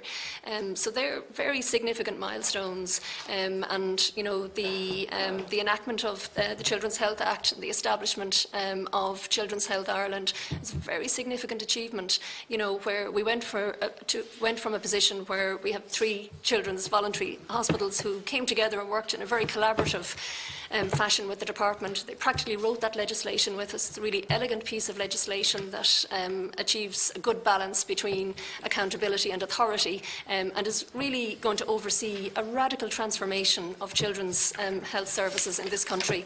So they're the lessons learned to date, I suppose, on the project. I would say, however, that we are in a situation here where we need to continue to learn lessons. The external review on the cost escalation will have implications not just for this project, but also learnings for other capital projects. But just a question asked in relation to this Children's Hospital and what was proposed for the Mater. What differences in relation to capacity? What change has been made in that? Like, for instance, were we talking about 6,150 rooms when we were talking about the Mater project, or have we gone to a stage where, you know, everyone who fought their corner from the 3 hospitals got what they wanted, rather than looking at the overall context of This project has been, and the decisions in relation to the scope and scale of the project were informed by very detailed population health planning, some of which was discussed at the committee last week, and I know you've received some documentation since then. In relation to the differences between the mater and the hospital as it now is, I might just pass over to my colleague Fionnuala Duffy. I think what is important is from the outset of this project, through its long history, we've been very concerned to get it what I call right-sized, to ensure that it can actually deliver and meet the demand for children services right into the future. And that will mean a gradual ramp-up and phased service opening up for this hospital, because that's the appropriate thing to do. The activity and capacity planning, I can recall going back as far as 2007 when it started to get it, I'll call it right-sized. That has been continuously refreshed and amended, as my colleague has said, in terms of the demographics and, more importantly, the changing clinical practices and the model of care that's right for children in this country. And that has informed the capacity. In fact, we were more concerned about, rather than having idle capacity, was that we would have sufficient capacity in this hospital to meet the demand. And what was really important in that are two things that we're doing. One is to gradually ramp up the staffing, which we've been doing. So through revenue over the past few years and in the years leading up to the opening of the new hospital, we have been investing from a revenue perspective to expand the workforce. And you'll see that particularly now in 2019, where in the HSE's service plan, there's a significant investment in expanding the workforce so that we can open the urgent care centre in Connolly this year and plan for the opening of Tala next year. Very important that we ramp up that workforce, because what may be a limiting factor is attracting and retaining the calibre of staff that's needed. So we need to do that incrementally. Equally important, we found, is to avoid an over-demand for this hospital from the regions. And so this year, starting this year, we've been investing from a revenue point of view in expanding the regional centres for paediatrics in Cork, Limerick and in Galway, to ensure that the Dublin hospitals work very closely with them to retain children and families with services close to where they live, rather than all having to come up to the new hospital and the existing services. So there's a lot of activity, workforce planning happening to get the capacity right, to get the regional capacity right, and to attract and build up the workforce well in advance of the opening of the hospital. Sorry, can I just go back to forward planning? And, it was remarked to me recently about, if we forward planning, for instance, to build during recessionary times, you build at a far cheaper cost. And we don't seem to be able to do that in the hospital service. We're going from year to year. And I'm just wondering, just on the Cork project now, for instance, and there's a need for an elective hospital, we've an increase in population of 130,000. For instance, there's been no consultation, none, with the voluntary hospitals down in Cork about how that plan goes forward. And I'm just wondering, is it next year, is it the year after, is it 5 years' time that consultation starts? And I'm just wondering, when we're talking about forward planning the HSE and the department, what engagement is currently in place in relation to forward planning for which have been developed under the national, or identified under the National Development Plan 2040? What engagement has actually already started, so that we don't end up with the same scenario with the Children's Hospital, which is taking us something like, I think I saw one tweet this morning saying that it was 31 years ago that we first thought about the National Children's Hospital. And I'm just wondering, where are we with that, both with the department and the HSE? Thank you, Senator. Well, the department recognises, Senator, that there is a need to plan for the elective facilities. At this point, we really need to ensure that the policy guides where we will locate such facilities in each of the centres, including Cork. It is a question of the learning that we will achieve from the points made by my colleague, Ms Duffy, here in relation to the different needs that will inform us. But to date, there has been no engagement. It is, in fairness, it was always envisaged that would be towards the middle part of the National Development Plan, because they are significant new departures that derive from the needs identified in Sláintecare, for example, and the overall consideration of capacity. But it is certainly a significant area of planning that requires early consideration, I agree. But are you talking about 2019, 2020, 2021 before that engagement starts? Well, as quickly as we can get that engagement going, our priority at the moment is to settle the 2019 plan and to get our envelopes for 2020 onwards. At that stage, we will have a greater indication of what our capacity will be to begin the initial planning, which also has a cost. Senator, I might just come in just Yes, very quickly, Ms. in relation to the elective hospitals.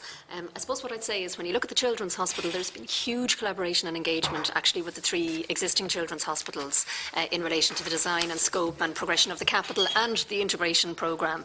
And when I think of other major projects, I suppose, that we've been engaged in as a department in recent years, any decisions that have been taken by government around capital projects have been informed by a very strong evidence-based policy. So if you look at the maternity strategy and the decisions that were taken by government in relation to the principle of trilocation of maternity hospitals with acute hospital sites, that was all done in collaboration with the key stakeholders.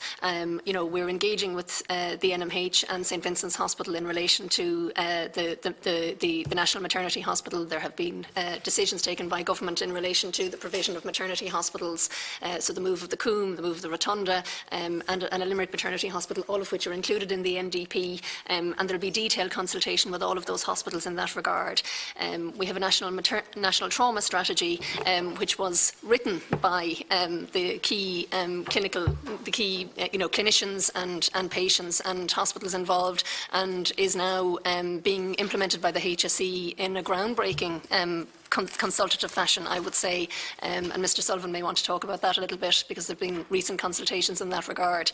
And equally, we published a national cancer strategy which makes recommendations around capital infrastructure there, which will also be the subject of detailed engagement with the hospitals concerned. And the elective hospital, including in Cork, will be no different. So I suppose there is, a process required around decisions on policy in the first instance, engagement with the hospitals on that policy, and also engagement in relation to implementation and timelines. But I do agree that when you look at the scale of what we're proposing in terms of the NDP now, we do need to get better as a system in terms of fast-tracking the delivery of these projects. And I do think there will be lessons from the reviews in that regard. Thank you, Ms Conroy. I'm now going to move on to Senator Dolan and Deputy Murphy. And if you wish, we can take a break around 11:45, or if you wish to work through, the option is yours. Work through? Work through, Chair. Thank you very much. So, Senator Dolan. That's a hint to me anyway. First of all, can I welcome and thank the witnesses from the HSE and the Department, and equally my colleagues for the detailed scrutiny and questioning. At a public level, and especially at the level of families who have children with serious chronic conditions, and the many organisations and other interests that support them, this is a frightening scenario for them. I don't say that to be difficult, but it is, because they feel that this is a runaway horse. Whether it is or it isn't, that's the feeling that people have in their gut about this. So I think it's important to make that statement. Ms Tracy, you said that a couple of times that there are lessons to be learned. That's very helpful. And I think it would be important at this stage, as quickly as possible, that they are put in the public domain so that we can equally have good, open discussion and consideration of them. So that's one, if you like, question or challenge that I'm putting to you. One learning might be for us to be forensic, read the outside of the project building element, the beyond the project building element. Ms Duffy made reference there to staffing and staffing capacity and planning. That's one example of that. What the cost of the capital project will be, it will be, and certain decisions have been made, and I know it's an awful political statement. We are where we are. None of us like where we are. We need to also start looking at and make sure we look at how will that hospital, which is not just a building on a piece of ground, it is all of that, but how does it link with the local GP in Clare, the people and the families, and how can they be more able to do more and have support, the conditions those people live in. There are things outside of health here as well as in health. People's living conditions, their housing. their incomes, their remoteness or closeness to services, supports, education, etc. So I want to strongly underline that. More specifically then, can I come to Mr Desmond's opening statement? On page 3 and on to page 4, when he's dealing with the capital plans, there's 7 different projects that are on the move at the moment. Let me just take one of them as an example. The redevelopment of the National Rehabilitation Hospital in Donnelly. Since I was a young fella, started working in the Wheelchair Association in 1980, I have heard constantly issues about capacity and development. Going back 10, 15 years, there was talk of another unit in Cork. We've had bed closures there last year. I can't remember the detail, but I think there was a consultant on the children's side, issues with that in the middle of last year. There are people in that hospital, and I've met some of them, who are there not because they need to be there. They're there because they cannot be at home. And some of the time, in recent times, some of the best things we can do is to put them into a less acute residential or nursing setting rather than home. I'm simply making that point. You get best value when you equally look at what's happening around and outside, and the dysfunctions and the issues that are there. So I'd be interested in any comment or remarks in relation to that. And how is planning going to actually identify, first of all, where the problems are? I mean, I think all of us here will be familiar with the HSE saying, when the person gets the house, we're then in a position to look at the PA, the support needs or whatever. And the local authority is saying, until they're able to tell us, now this isn't history I'm talking about, this is things that are happening today, tomorrow and yesterday. Until the house or until the HSE are able to tell us we have the support package, we're not moving on the housing side. So there's lots of things that impact on this, and I think we'll be coming back and having retrospective considerations about these things if we don't get on now and look at the parallel things. The final the point I wanted to make was really the governance structure of the hospital, or I just want to underline it, that it's that point about what happens outside and what happens in the operation. We need to be, it's not the actual eye of the discussion we're having this morning, but it is about value for money and getting best bang for buck for people and families who need services. So I would welcome any remarks that our witnesses have on that, and I'd certainly welcome that our committee would be able to specifically look at that. Thank you, Senator. Mr Desmond? If I may just respond, and then perhaps my colleague as well. I couldn't disagree with the Senator in terms of the priority that we would like to see towards care being provided to individuals and individuals being accommodated, if that's the appropriate issue, closest to where their need is, and ideally in a community or a primary care setting. I suppose the focus of the hearing has been understandably on the scale of the particular project under discussion, but I mean from the opening statement there, and I mentioned the rehabilitation hospital, but also primary care centre programme, the community nursing units, the whole disability piece, and other work that the Senator will be aware of. The whole Sláinte Care focus is entirely to support this. The Minister supports that, and an implementation plan is in process and deadlines available for when that will move forward. So our ideal would be to have equality of development of the most appropriate settings for individuals to be accommodated within. The rehabilitation setting has a history, I agree, and likewise we would expect it was, however, arose out of various reports, under the rehabilitation heading, so at least it had a degree of evidence base to drive the development of that hospital. But I do agree with you. We are, as we say, learning from the need to tee these processes up in a more sequential manner. But certainly we have a significant emphasis now under Sláinte Care, for example, on all of the issues you raised. I could only comment on the health sector. Obviously, other sectors such as housing, employment and issues you raise are wider societal challenges for the government. But you'll be aware, of course, of very good collaborative work that has gone on between the health sector and the HSE and the outside departments in relation to homelessness and housing. These are small steps, but there is a significant admission, for instance, with the housing strategy for people with disabilities, of the need to collaborate here, and the decongregation programme, which, as well as the challenges posed by the need for adhering to certain standards.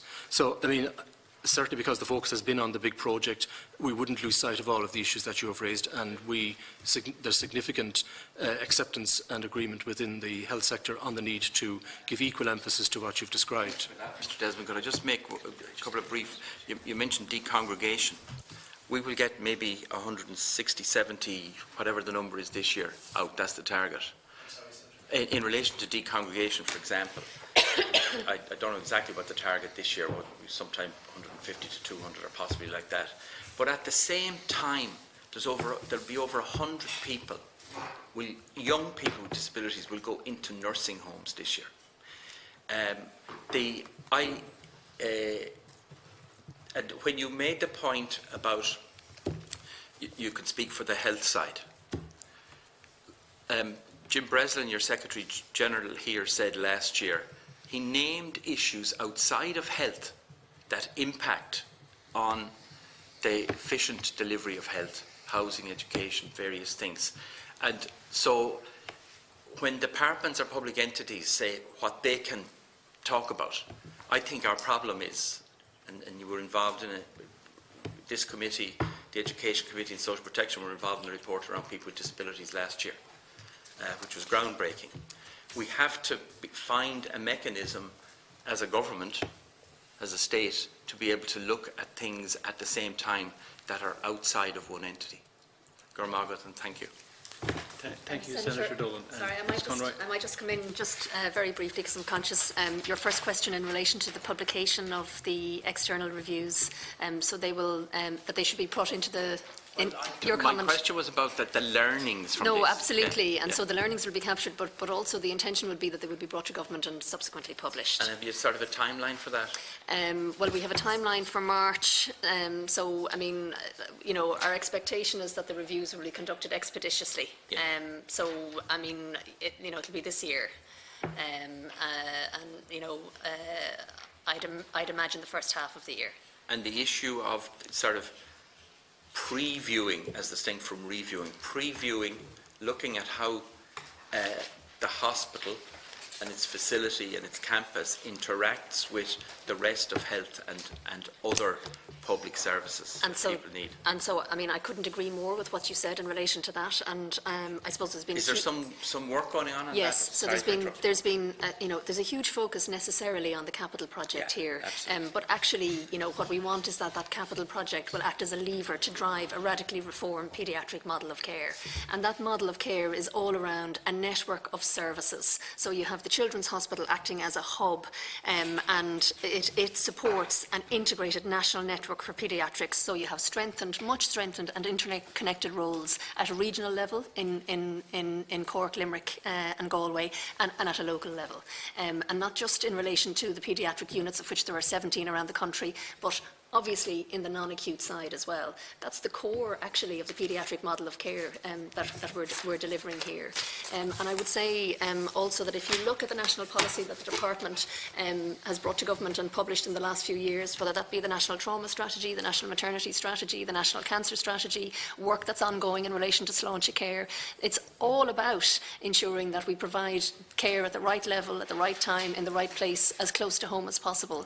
So the trauma strategy, even though it was developed and published within the Acute Hospitals Division in the department, is actually much more about rehabilitation than about the acute services. It's a key part of the strategy, and that's something that I know that the HSE are very conscious of in implementing it as well. And then just finally, I couldn't agree more with the need for health to interact with all sectors in terms of ensuring better outcomes and experiences for patients.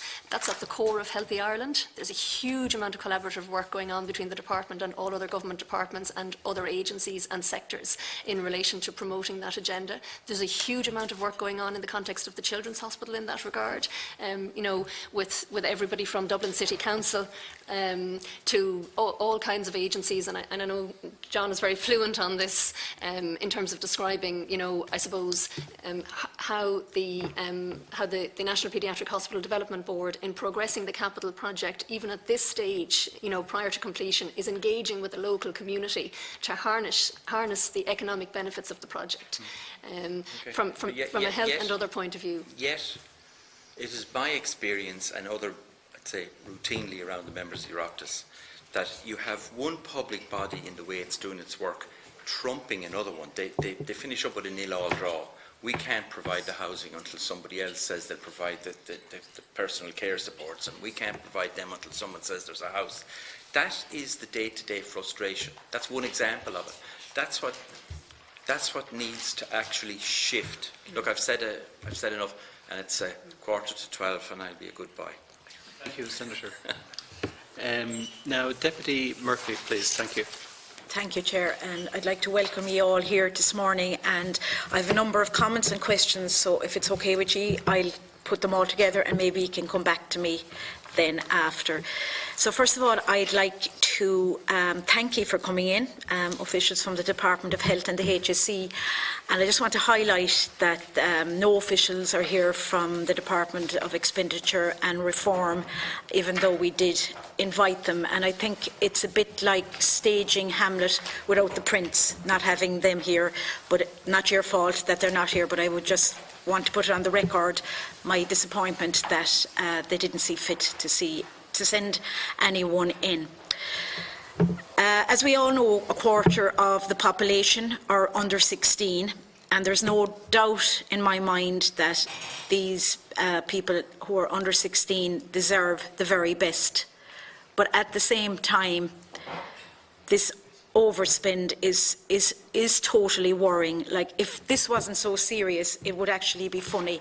And even listening to you this morning here, it's just, this is, in my mind, is snowballing, and it's such a serious problem that plans were set aside and things made out, and next thing, it's costing so much more than originally planned. Would you define it as an overrun or as an underestimated cost? Now, both of these are very serious, and both of these, in my mind, are unacceptable and indeed unprofessional. Many of us watch the programme Room to Improve, where Dermot Bannon comes up with these great ideas about house extensions and doing up houses, but he has a very able quantity surveyor with him who pulls him back from doing anything that wasn't originally agreed to. So, surely in a big plan like this, there's someone in that role that should have said, stop. This isn't what was agreed to, and just to pull it in a bit. Can I ask who actually signed off on the initial contract? Like, whose name was on it? Is this initial contract not binding? I'd just like to get your comments, please, on the other projects that are being delayed because of this overspend and the knock-on effects. And I'm a great believer in looking forward. The past can't be changed. So what lessons do you think can be learned from this whole debacle? Because that's what it is. And just a few questions on your opening statements. Mr. Sullivan, you said that the independent review is now ongoing and will be completed in March. Do you think the length of time is acceptable? It seems a bit long, particularly when you said what it was going to cost. And we must remember that this is the taxpayers' money. So the whole building project is taxpayers' money, and the extra cost for this review is also their money. And do you see it as value for money? And Mr. Desmond, you said that even though there was a disturbing escalation in cost, then that's putting it very mildly, the government decided to proceed with the project. So can you tell me the exact date that the Minister for Health and the Taoiseach were made aware of the escalation in cost? And also, Mr. Desmond, you spoke about different capital projects underway, and I especially welcome the plans for the radiation oncology unit at Cork, and because Cork is so far away from here, it is very difficult and very hard for patients to travel from Cork to Dublin for any treatment. So if you would have a status of that project, please, or if you haven't it in your mind at the moment, maybe you could get back to me on it. Thank you, Chair. Mr. Desmond. There's a wide range of questions there, Deputy, some of which are appropriate to other colleagues here. In general, it's quite clear we're operating in quite a busy, charged construction market, and that obviously is a challenge for everybody in terms of planning and design and bringing forward of projects. And obviously it's a factor here in terms of the issues that have arisen that have been described earlier on. In terms of specifics around who signed off, I'll refer to my colleagues here. In relation to other projects underway, what we are doing now is we have to work on an annual basis with the exchequer allocation we have. I've mentioned in my statement the significant projects that are underway and contractually committed. There are clearly other projects which are considered desirable and are in the pipeline in consideration, and we will be, at this point, we are working closely with HSE colleagues, and we will be guided by future envelopes that will be advised to us by the Department of Public Expenditure and Reform from 2020 onwards, so that we can make more definitive allocations across the full range of these projects. And we are subject at the moment to the actual process that's involved in that case. In relation to radio-oncology, that programme continues in 2019. The CUH unit will be equipped, commissioned and become operational by the end of 2019. That is the time frame that is given at this point in time, and the enabling works contract to facilitate the construction of the unit in Galway University Hospital campus has commenced, and construction of the main building will commence before the end of 2019. And then there is a phase 2 facility in Beaumont Hospital, and a design team has been appointed for that. The design will be progressed in 2019. My colleague, Mr. Curran from the HSE, may well give a more detailed update, but that is the essential position on those major projects. There are some specific questions on signatures, and that would you like to maybe introduce that? Well, just on the particular question in relation to who signed the contract, we might just ask John Pollock to answer that one. The construction contracts were signed in August of 2017, and the contract will be signed between the NPH, which is the client for the build, and with the 3 contractors, so BAM, who are the main civil structural contractor, the mechanical contractor, Joneses and Mercury for the electrical contract. So we sign contracts with all 3 parties. The Phase A works, so when we signed contracts in August of 2017, the Phase A works, which are the below-ground basement works, that was what they had an entitlement at that stage, until we completed the Phase B works, which are the above-ground works for the full 6,000 rooms. They didn't have an entitlement to get that contract instructed to them. So having concluded the process of determining the cost for that, then we went back to government to say our recommendation was to award it to the same 3 contractors, but the option was not to award it to them. It wasn't binding on us. Okay, so it wasn't tied in. The next step wasn't tied in. Correct, Deputy. Okay. On the question, Deputy, in relation to when the Minister was told and so on, and this was the subject of some discussion earlier. So at each stage in the process, when it became clear or when the Bill Board indicated escalation in costs, the Minister was apprised. So we referred to post-April 2017 there was an issue in September 2017 that arose in relation to potential additional costs of 60 million, if you remember. The Minister was apprised as soon as the Department became aware of that, and that issue was the subject of detailed discussion, including in relation to mitigation measures and use of contingency funds and so on, between the steering group and the bill board, and the CHP&P board and the bill board over the course from September 2017 up to August 2018, when the further indication of the escalation of costs was indicated by the bill board to the Department. That was on the 24th of August 2018. The Minister was apprised on the 27th of August, which, in other words, the 24th was the Friday. The Minister was told on the Monday. But just to emphasise that that was an indicative indication of escalation of cost, and the bill board at that stage were in the process of finalising the guaranteed maximum price with the contractor, and they were going through that process. So the Department would have advised the Minister of that, and then the bill board went through their process of finalising those negotiations, having a guaranteed maximum price agreed, and making a recommendation then, which it did in November, to the HSE and the Department of that guaranteed maximum price and of its recommendations in relation to next steps. In other words, whether the bill board would proceed with Phase B with the contractor or not. So he was aware of all of this?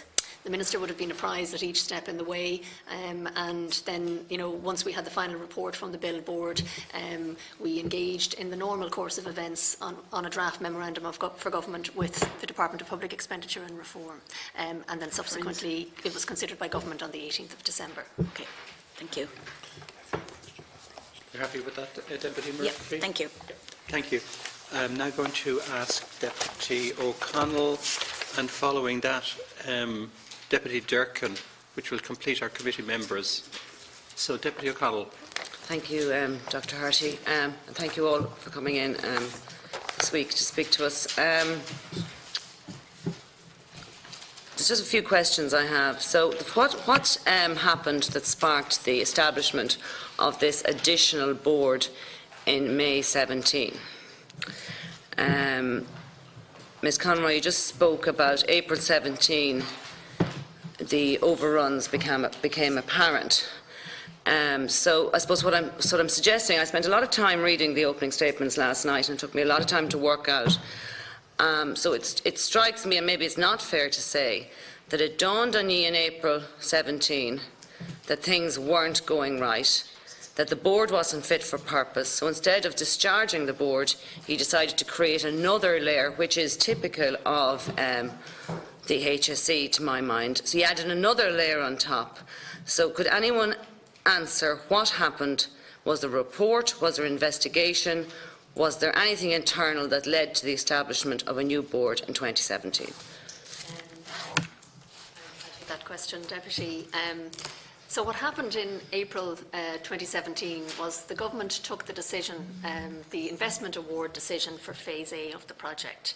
And the agreement by government, the proposal first of all by the Department to government, and then the agreement by government of the revised governance arrangements, that reflected the new stage of the project that we were moving into. So in other words, we were moving from what had previously been design to now actually expenditure of public funds. I understand. So at the outset, an acknowledgement that we needed. Yeah, I understand. We needed more robust governance arrangements in place to reflect that, and also to reflect it's not just about the capital project, but it's also about the need to prepare for the integration of the services to move into that. Okay, so it wasn't a surprise, this was planned, is what you're saying. So in the sense that what you're saying is a new board, maybe I'm not understanding you, a new board was established because you'd moved into a new phase, so therefore the existing board had run out of time, their job. No. So what are you saying? No. So the role and responsibility of the National Paediatric Hospital Development Board did not change. Yeah. So it was established under SI in 2007, competency-based board. It still had its role to design, build, equip the hospital.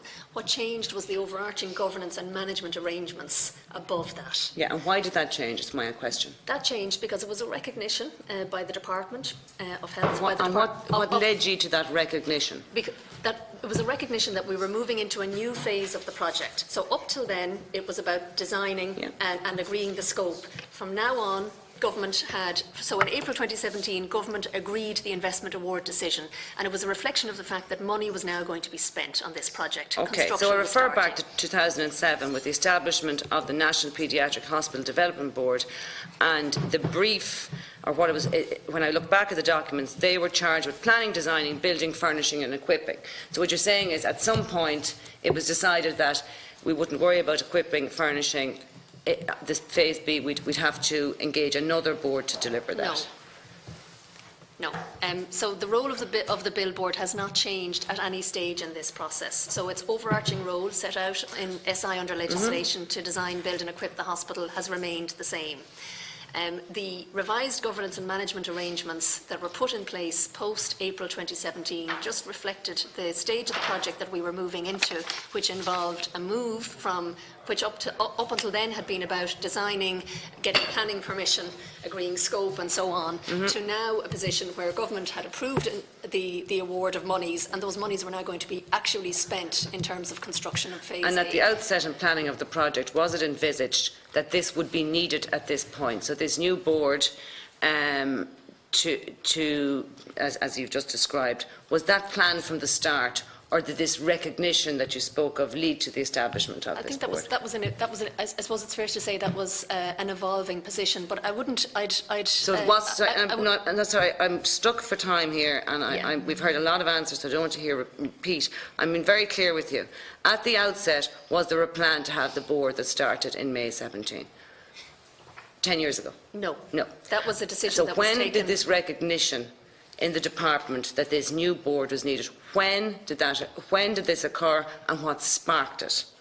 Or are you just saying it's an evolving situation? No, I'm not saying it was. So I suppose what I'm saying is that it reflected the new phase that the project was moving into.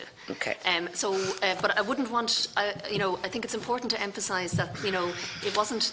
So when the competency-based bill board was appointed in August of 2013. There has always been reporting arrangements by that bill board into the HSE and the department in relation to this project. Yes. So it wasn't that governance and management arrangements didn't exist prior to April or May 2017. But you'd no formal board to There was a steering group which I chaired in the department actually, which included HSE representation, and which the bill board reported into. So in terms of the remit of the new board, their remit was to ensure delivery against agreed parameters, timeline, scope and funding. Who decided the remit of the new board? So the remit of both the, when you say the board there... The second board, the new board, we'll say the board from May 17. So you're referring to there both the CHP&P steering group and the CHP&P board, and the government decided that and agreed it in April of 2017. Yeah. And the steering group, was that appointed at the same time as that board? Yes. And is there overlap between the steering group and the board? Do some people that sit on the new board that was established in May 17 sit on the steering group? Yes. Yeah. Is there payment to sit on those boards? No. No. It's very clear in the opening statements that the HSE, the language is very clear that the HSE is the sanctioning body and the principal capital funder sourcing the money from the capital plan. And I just think it's quite interesting that the HSE, it's very much lined out that they are in charge of the purse strings here. So I want to move on to the two-stage tendering process. And we spoke about this here last week, and I'm quite happy with the explanations to some extent, having read about the process over the last week. However, what I am concerned about is competition. I'm concerned about the fact that Phase A, the substructure, was awarded to a contractor. First of all, whoever knows the answer to this, how many tenders came in for Phase A? I'd ask maybe Mr. Pollock might be able to address this, please. It's a fairly simple answer. How many people tendered for Phase A, the substructure? We shortlisted 5 contractors, and we issued tender documents to 5, and 4 submitted tenders. And for the Phase B, which the tendering for this started once Phase A had started, how many looked to tender for Phase B? There's only one tender, Deputy. When we went out to the market, we tendered for Phase A on a fully defined scope of work, and included in that tender was the Phase B works, which is on a preliminary design with an approximate bill of quantity. So we got back just one tender for Phase A and Phase B, so there was no second tendering process. And that was from the people who ultimately got the project, the company that ultimately got it? Well, BAM were the lowest tender for both the Phase A and the Phase B. It's one tender, and they were awarded the contract. And your history is in the construction, your background is construction, isn't it? Would it be fair to say that by BAM being on site, having knowledge of the site, having intimate contact with design teams and the project, that they were at a fairly significant advantage when it came to tendering for Phase B, in the sense that if you were another contractor, if you were Deputy Durkan and you had a contractor, building contractor, it wouldn't make any sense to even go in on the site that somebody already was on with their hoardings, with their site cleared, with their cranes on site. What I'm saying to you is pretty much was de facto decided when BAM were awarded contract Phase A that really nobody else would have been bothered coming in tendering for Phase B because they just wouldn't have had the knowledge, the intimate knowledge of the site, so therefore would have been at a disadvantage. Like, let's be realistic here. Who was going to come in and build a building on top of a substructure built by another company? What if it fell down? Who's to blame? The lad who built the bottom bit or the lad who built the top bit? Do you know what I'm saying? It seems to me very strange that you would have one contractor on site and then you would empty the site and allow someone else on. So really what I'm getting at is competition here. I think there might be a competition element here because BAM had access to information that nobody else could have had because they weren't on site. Perhaps I didn't explain myself fully, but there was only one tender that we went out to the market for. We went out to tender for Phase A and Phase B. And a preliminary Phase B, yeah. So BAM did not get to resubmit any new prices for Phase B. There wasn't a second bite of the cherry. Well, isn't that kind of the problem, in the sense that they didn't, so they tendered for a preliminary costing based on remeasurable quantities, and as part of phase A. But that's where we've ended up in this problem. That's where the costs have escalated.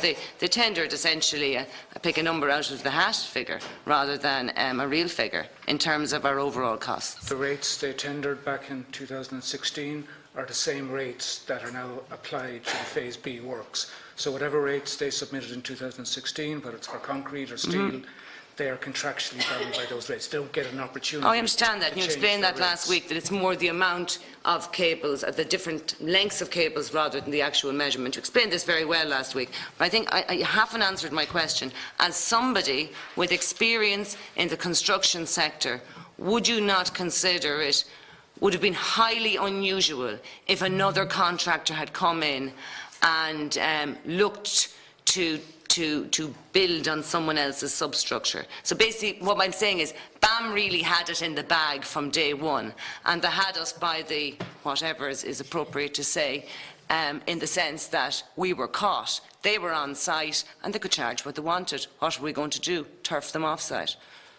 As I said, deputies, with no change in the rates that they tendered. So they submitted competitive tender rates, which were the best prices we got in 2016, and we're still holding them to those rates. Those rates are still the best rates. And they didn't have an advantage. And very often... They didn't have an advantage. So in your considered opinion, being already on site didn't lead to any competitive advantage?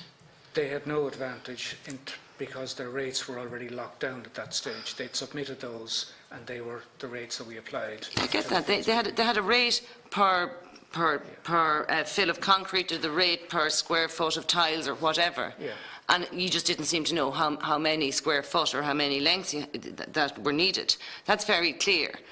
But I'm very concerned that a company came in and tendered for both projects, both phases, got the first one, gave a price for the second one, preliminary, which bears no reflection to the final price, And essentially, I would argue that perhaps that was always the plan, that they knew once they were on site, and they knew very clearly from the submissions, they're cushioned in references to the absolute desperate need we have for a new children's hospital. So they knew that we were stuck. I would argue that we have a serious competition issue here, that the division of the tender into 2 phases didn't lead to the opportunity for 2 contractors to actually come in and properly tender for a job. At what point was it always the plan that the outpatients department and the emergency care units, or the urgent care units, were separated out in terms of costs? Was that always the case? I just don't remember them being always separated out in terms of costs. Yes, the plan always was recognising that the urgent care centres at Tala and Connolly are very distinct and different projects in themselves, and there's obviously the unit at Connolly is almost a mirror image of the unit at Tala, so there would be economy by getting 1 contractor. And in terms of spec for those units, are they of the same spec as the proposed new building of the Children's Hospital? Well, in terms of digitalisation and all that we heard last week? Well, in terms of specification, they're quite different in terms of the level of acuity. These are outpatient units. Oh, I understand that, but in terms, I'm talking about the 5 kilometres behind the casings. Well, in terms of spec. Well, obviously the scale of them, like they're 5,000 square metres, whereas the main children's hospital is at 158,000. I'm talking about spec. I'm talking about the paperless, digital, all that. I'm not talking about size. Yes, once the digitisation of health is completed, electronic healthcare record systems, both Tala and Connolly will be part of that as well. Because last week it was explained to us that one of the issues about not knowing the full price was because, you know, medicine evolves and you didn't really know how many cables you'd need for such and such a transmission. Each room had to have a closed circuit so that if the circuit went down, it wouldn't do the whole ward or whatever. But you do have something to compare it against if the OPD and the urgent care centres are of the same spec, I would argue. Like last week, it was like you didn't know really, you know, what standard you were going for. But my argument today is that you did, because you were doing the same spec in the OPD and the urgent care units. So you could have probably done a back of an envelope calculation in terms of square footage, or you know what I mean? You know, the argument last week was that you didn't know how much X spec would cost. But you're telling me this week that the OPD and the urgent care centres are of similar spec. I didn't say they're similar. Oh, somebody said it here. Similar. They don't have operating theatres, obviously. They don't have inpatient wards, so the level of treatment there, so they are quite different.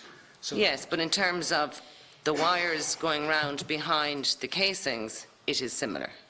As in the feed for digital data, all of that. It's the same idea. In terms of scale, I say they're 5,000 square metres. You understand that? And the others are 158,000 square metres. So in terms of scale and complexity, so they wouldn't have the same, like last week we discussed the resilience, the duplication of IT systems. That same resilience is not put into the urgent care centres. Yeah.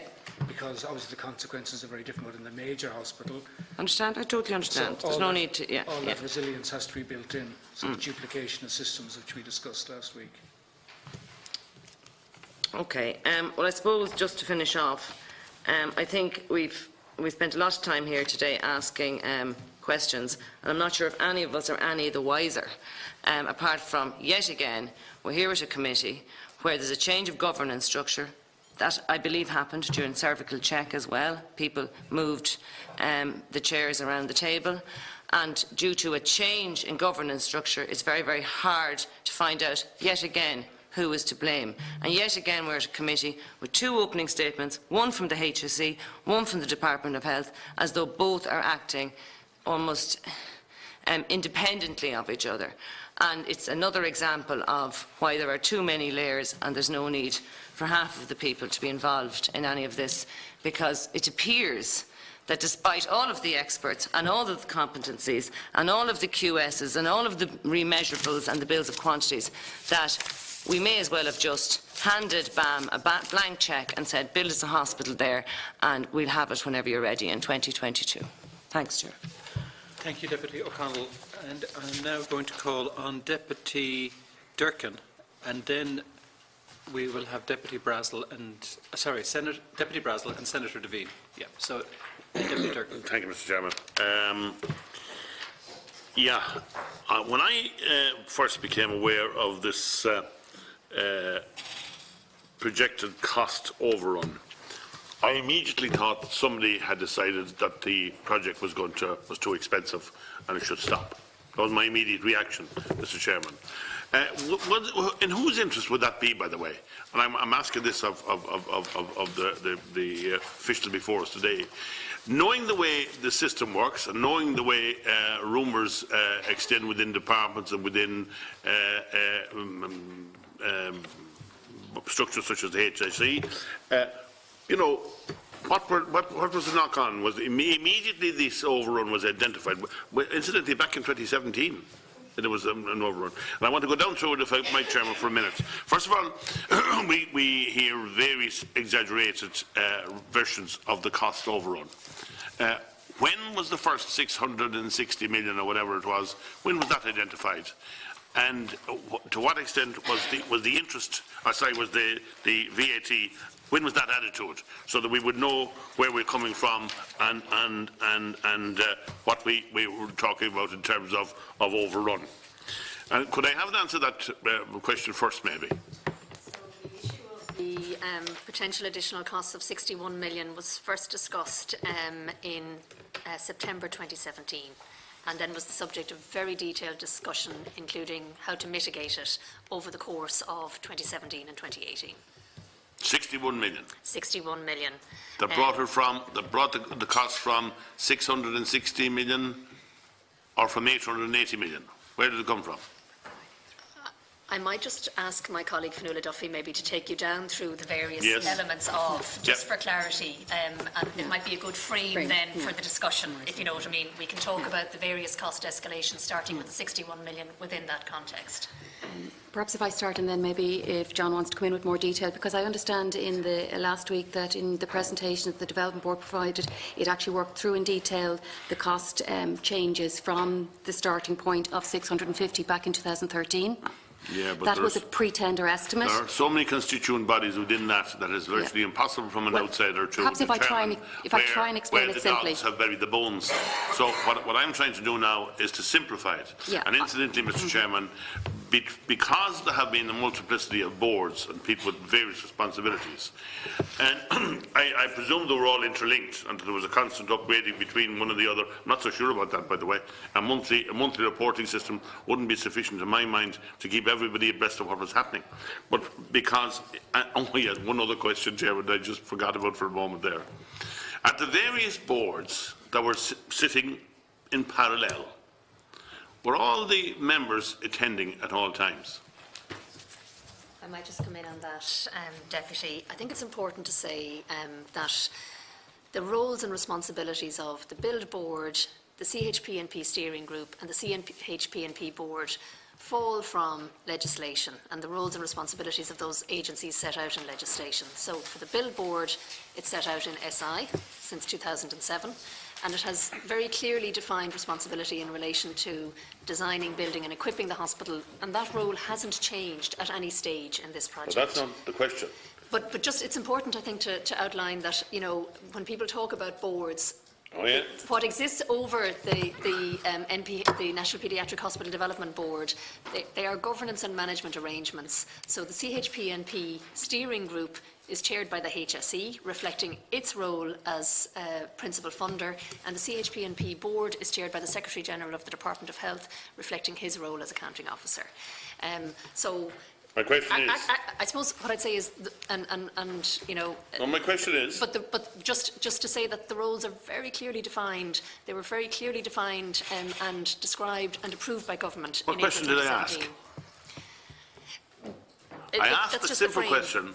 Were all the people who were supposed to attend at the various board meetings, were they in attendance at all meetings? And there's a reason for that question, because a follow-up to it as well. No is the answer. So I can give the deputy the detail in relation to the meeting. So on on the CHP&P board, which is chaired by the Secretary-General. So my conclusion, Mr. Chairman, yes. The answer is yes. They did attend at all meetings. On the board chaired by the Secretary-General, there may have been, I mean, I'm trying to remember, there were, I think there were 10 meetings. That board meets quarterly.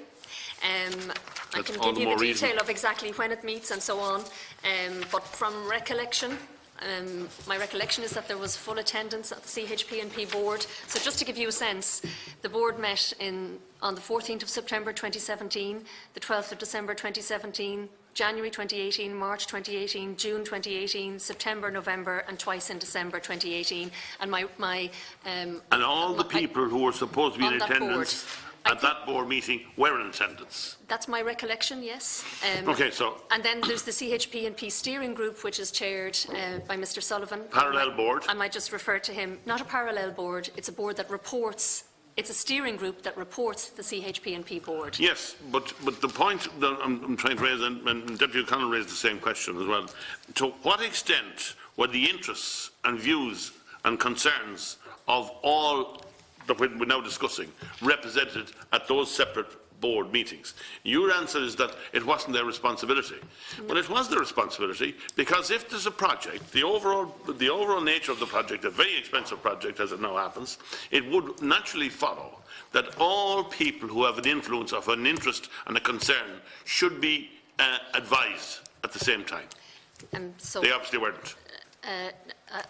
No, that's not the case. So the CHP&P board is chaired by the Secretary-General of the Department of Health and includes myself as Assistant Secretary in Acute Hospital Policy, and it includes the DG of the HSE. And those meetings are also attended by the Deputy DG for Strategy, who chairs the steering group and reports into that board, and then attended by John Pollock as Programme Director of the National Paediatric Hospital Development Board, and Eilish Hardiman as CEO of Children Health Ireland. So they're the key people in senior leadership positions in relation to this project. And so they're all either a member of the board, or they attend the meetings or report in. So they were at all times appraised of developments? Yes. No exceptions?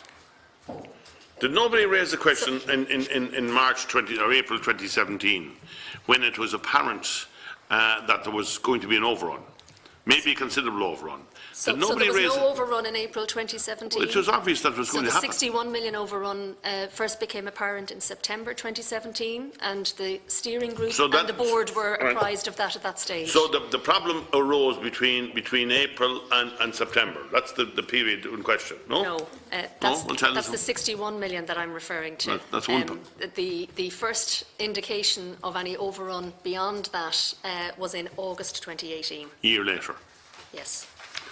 The point of question, anyway, I'll go back to my original point that I cannot understand how it is possible to have so many constituent bodies allegedly operating in the same direction. And the simple question that we're trying to ask is from the very beginning, the question is the original cost. I know there were preliminary costings done and all that kind of stuff, but how preliminary were there? The presumption would be that based on preliminaries, there could be in 10%, maybe 5%, maybe 4%, whatever, and various PC sums written in. To what extent were they raised at that particular time, initially in 2017? Government had approved the overall cost of 983 million in April 2017, and the programme was operating within those parameters. And then there was an indication given of the 60 million difficulty in September 2017, and that was monitored throughout 2017 and 2018. So the 921 million included that, I presume? The 900, it did. It did. And that was an increase of what on the previous estimates or guesstimates? I'm going to refer to my colleague Fionnuala Duffy to go through the various iterations of the project, and I suppose what I'd say is that at every stage, government was apprised of the indicative costs of the project. So, you know... On a monthly basis? No, on a yearly basis. So we would have gone to government in 2014, 15, 16, 17... On a yearly basis? On the capital project, yeah. Reflecting necessity for government approval at each stage. So design, project, you know, pre-investment award decision, the satellite centres, and in December, Phase B. So in 2017, we had an estimated cost based on more solid information that was now available.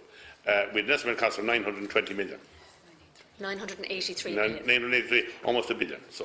So for round figures, $1 billion in 2017.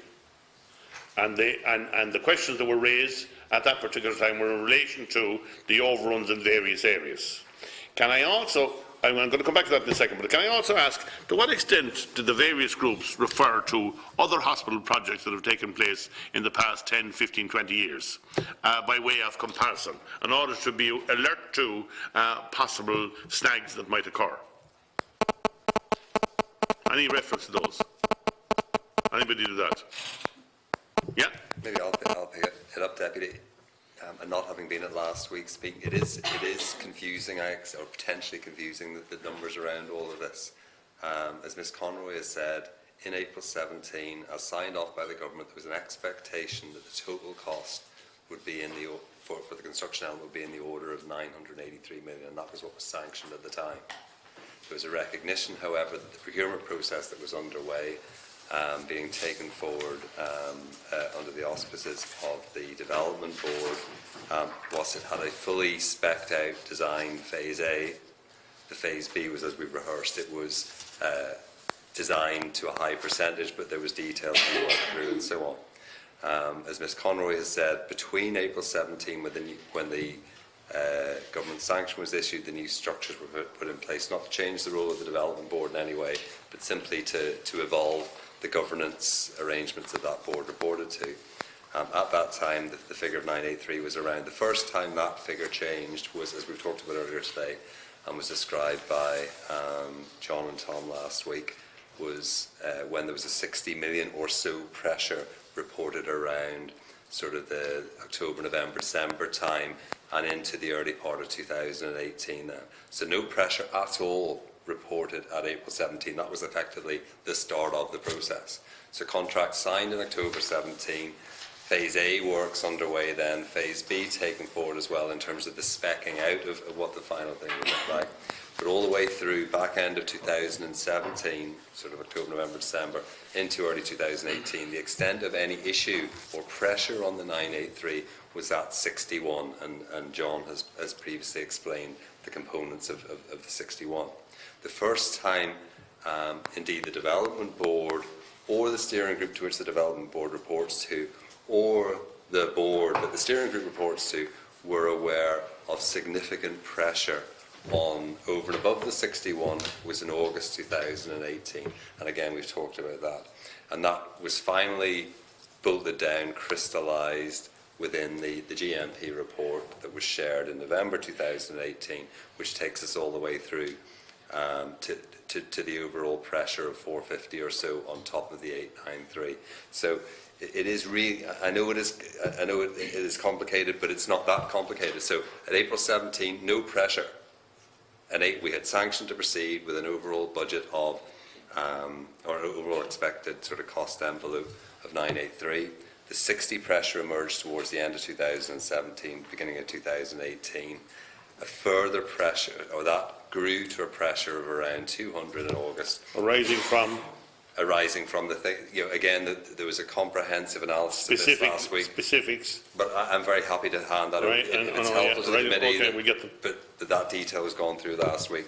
So there's details as to what was within the 61. There's detail as to what was emerging in the 200 or so in August, of which the 60 is part.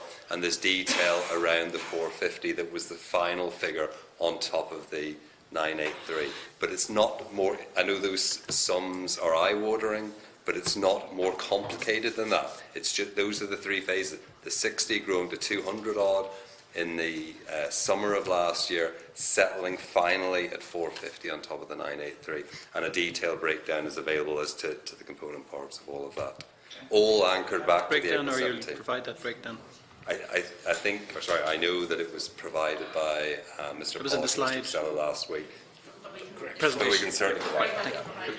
In the meantime, though, we've adjusted that last week's information in the meantime, and maybe it sounds or looks different at the present time, Mr. Chairman. I have a worry. I have a worry about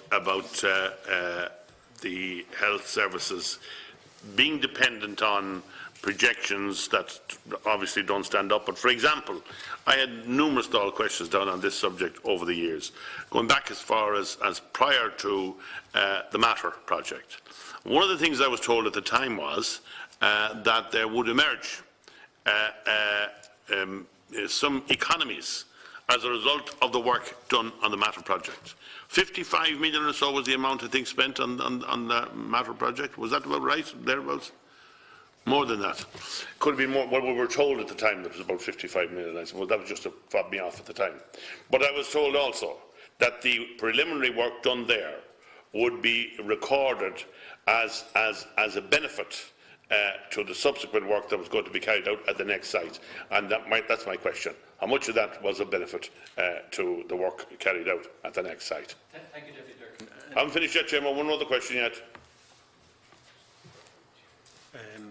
Do you want to add your next question? I can answer that one first, maybe. In relation to the Matter project, the cost in there, I understand was in the order of 40 million. I can't be precise on what it means. In the order of 40 million was the costs incurred on that site. The benefits accruing from that site, from that project and transferring, was the work that was done between 2007 and 2010 in terms of developing the brief for the project and the business case, which became the business case for the project on the James's Hospital site. So there was a time saved in terms of we weren't starting a blank page when the site moved. The essential components of the hospital didn't change. They were reviewed in conjunction with, as was outlined earlier, in terms of service developments, projections, and they were verified at the time in terms of the brief that was then handed over to the new design team that was appointed to design the hospital at the St James's campus. I was told 50 million plus at the time, 40 million. These figures have a habit of changing, Mr. Chairman. It's been a feature. But okay, maybe some correction that maybe some of the works that was done in relation to the site in the Matter was a benefit to the Matter Hospital, which would also have been a benefit to the Children's Hospital. So it wasn't, in a sense, lost to the project. Right, Chairman. Question, Deputy. I'm finalising it now, but I've been a long time sitting here now, waiting for this moment to come, Mr. Chairman. And when my patience was just about at its tether, you know. When one's patience goes to one's tether, you know, it's a dangerous thing. But anyway, what I'm concerned about now is this. There are various other projects that my colleagues have raised in their various constituencies, and we have one in my own constituency as well, the NAS Hospital project, the endoscopy unit and oncology extension, all that kind of thing.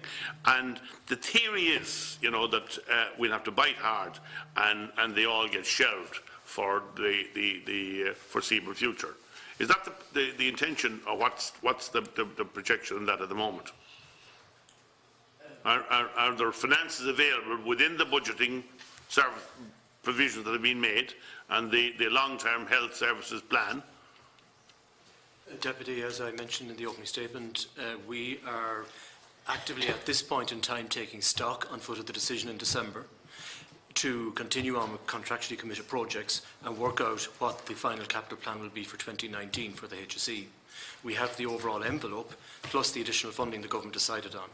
And there are various stages for projects such as the project you mentioned, and they continue on but subject to us ensuring that we can accommodate all of the costs within the overall capital envelope that we will finally have this year.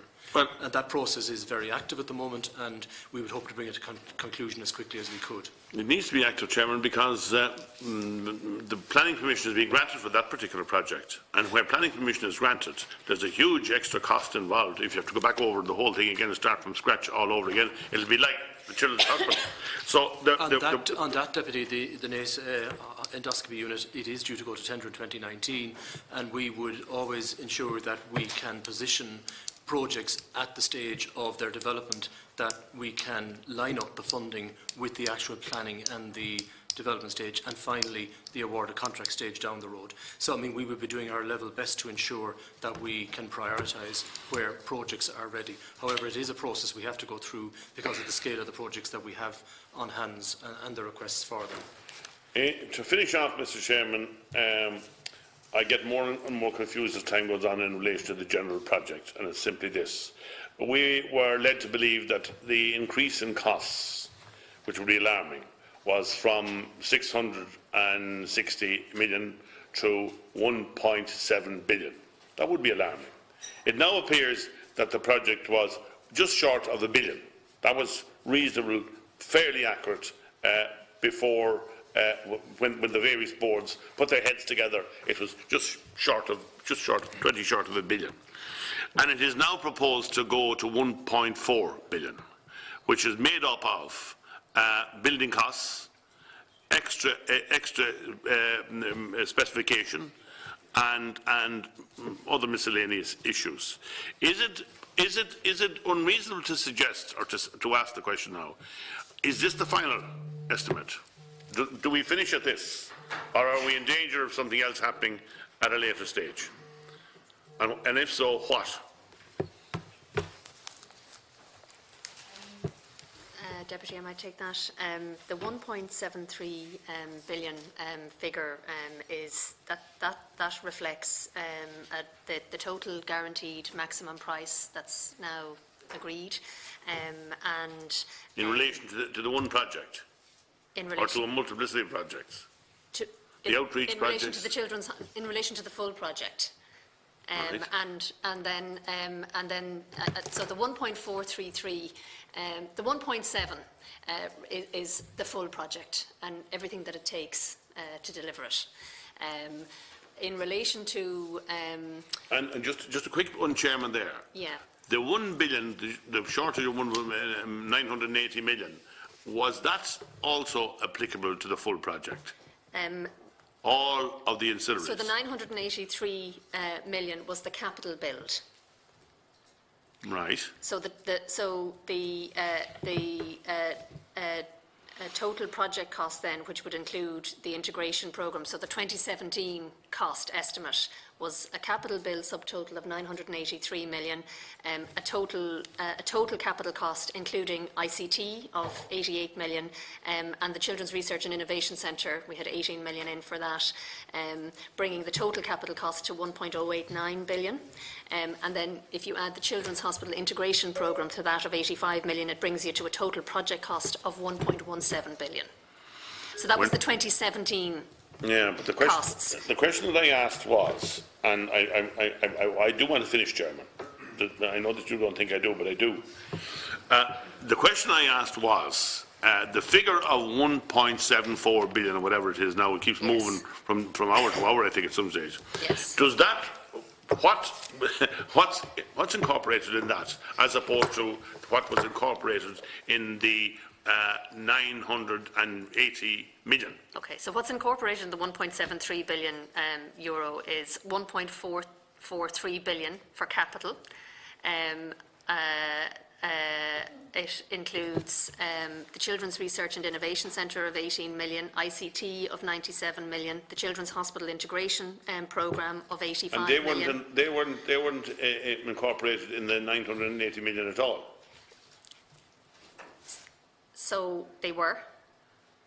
So the capital bill subtotal in 2017 was 983 million. The equivalent now is 1.443 billion. Okay. So on the same subjects. On the same subjects. The total project cost in 2017 was 1.26 billion, and now it's 1.73 billion. Do you find that very easy to So understand, Chairman? So the difference is it's a 450 million euro additional cost made up of 319 construction. Those details have been given in, they were discussed in detail at the committee last week. Yeah, good. Mightn't be any harm, maybe, Chairman, if we got a list. We've got a print out of all that. It was The included comparisons of like with like comparisons from Very happy from to provide that. It was included in the slide I pack know it last was, week, but and I know it has been slides provided to have a the habit committee of subsequently. moving on. I'm very happy to provide it again. Yeah. One to one each time. Okay. Thank you, Chairman.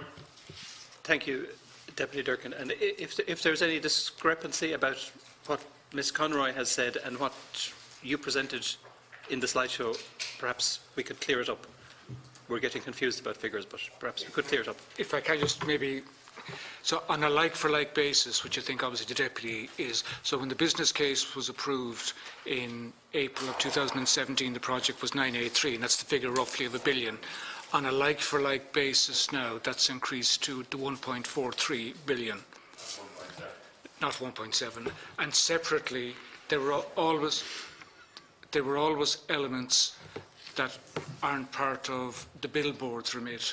For example, the ICT capital infrastructure, electronic healthcare records, the integration among the 3 children's hospitals that were always outside and reported separately, and that's where the additional 300 million roughly from the 1.4 to the 1.7 is. They weren't included before. They weren't included in the 1 billion piece. They were outside of that. Thank you, Mr. Pollock. I have an idea. I'll talk to you about it later, Bernard. I have an idea too. The difference is they're not funded from capital, and they're not under the remit of the Build Board. So they relate to the integration programme, they relate to the electronic healthcare record, they relate to the managed equipment service, and they were always outside the capital build amount.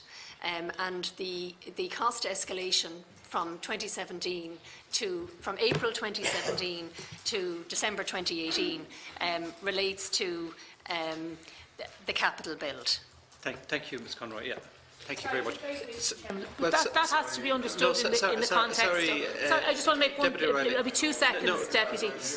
No, Deputy O'Reilly, we're going to allow you back in. That's okay. We're going to allow you back in. Okay. Deputy Brazel. There's a Thank you, fundamental. Chairman. And thank you for coming in and listening to a variety of questions. I read this report from last week's committee meeting, and the rationale behind the two-stage tender process, and it points out in detail all the good reasons for doing it. The unfortunate reality is that it didn't produce any of what it was set out to do. It didn't produce determined cost. It didn't produce cost uncertainty in programme and client contractor risk reduced and eliminated. It resulted in a 400 million overspend or over the original tender price. And Deputy O'Connell hinted at something earlier, and I just want to expand on it a little. There was 5 tenders. The first one was 637, which was 131 million below the next highest tender. Did anybody anywhere not raise red flags when they saw that?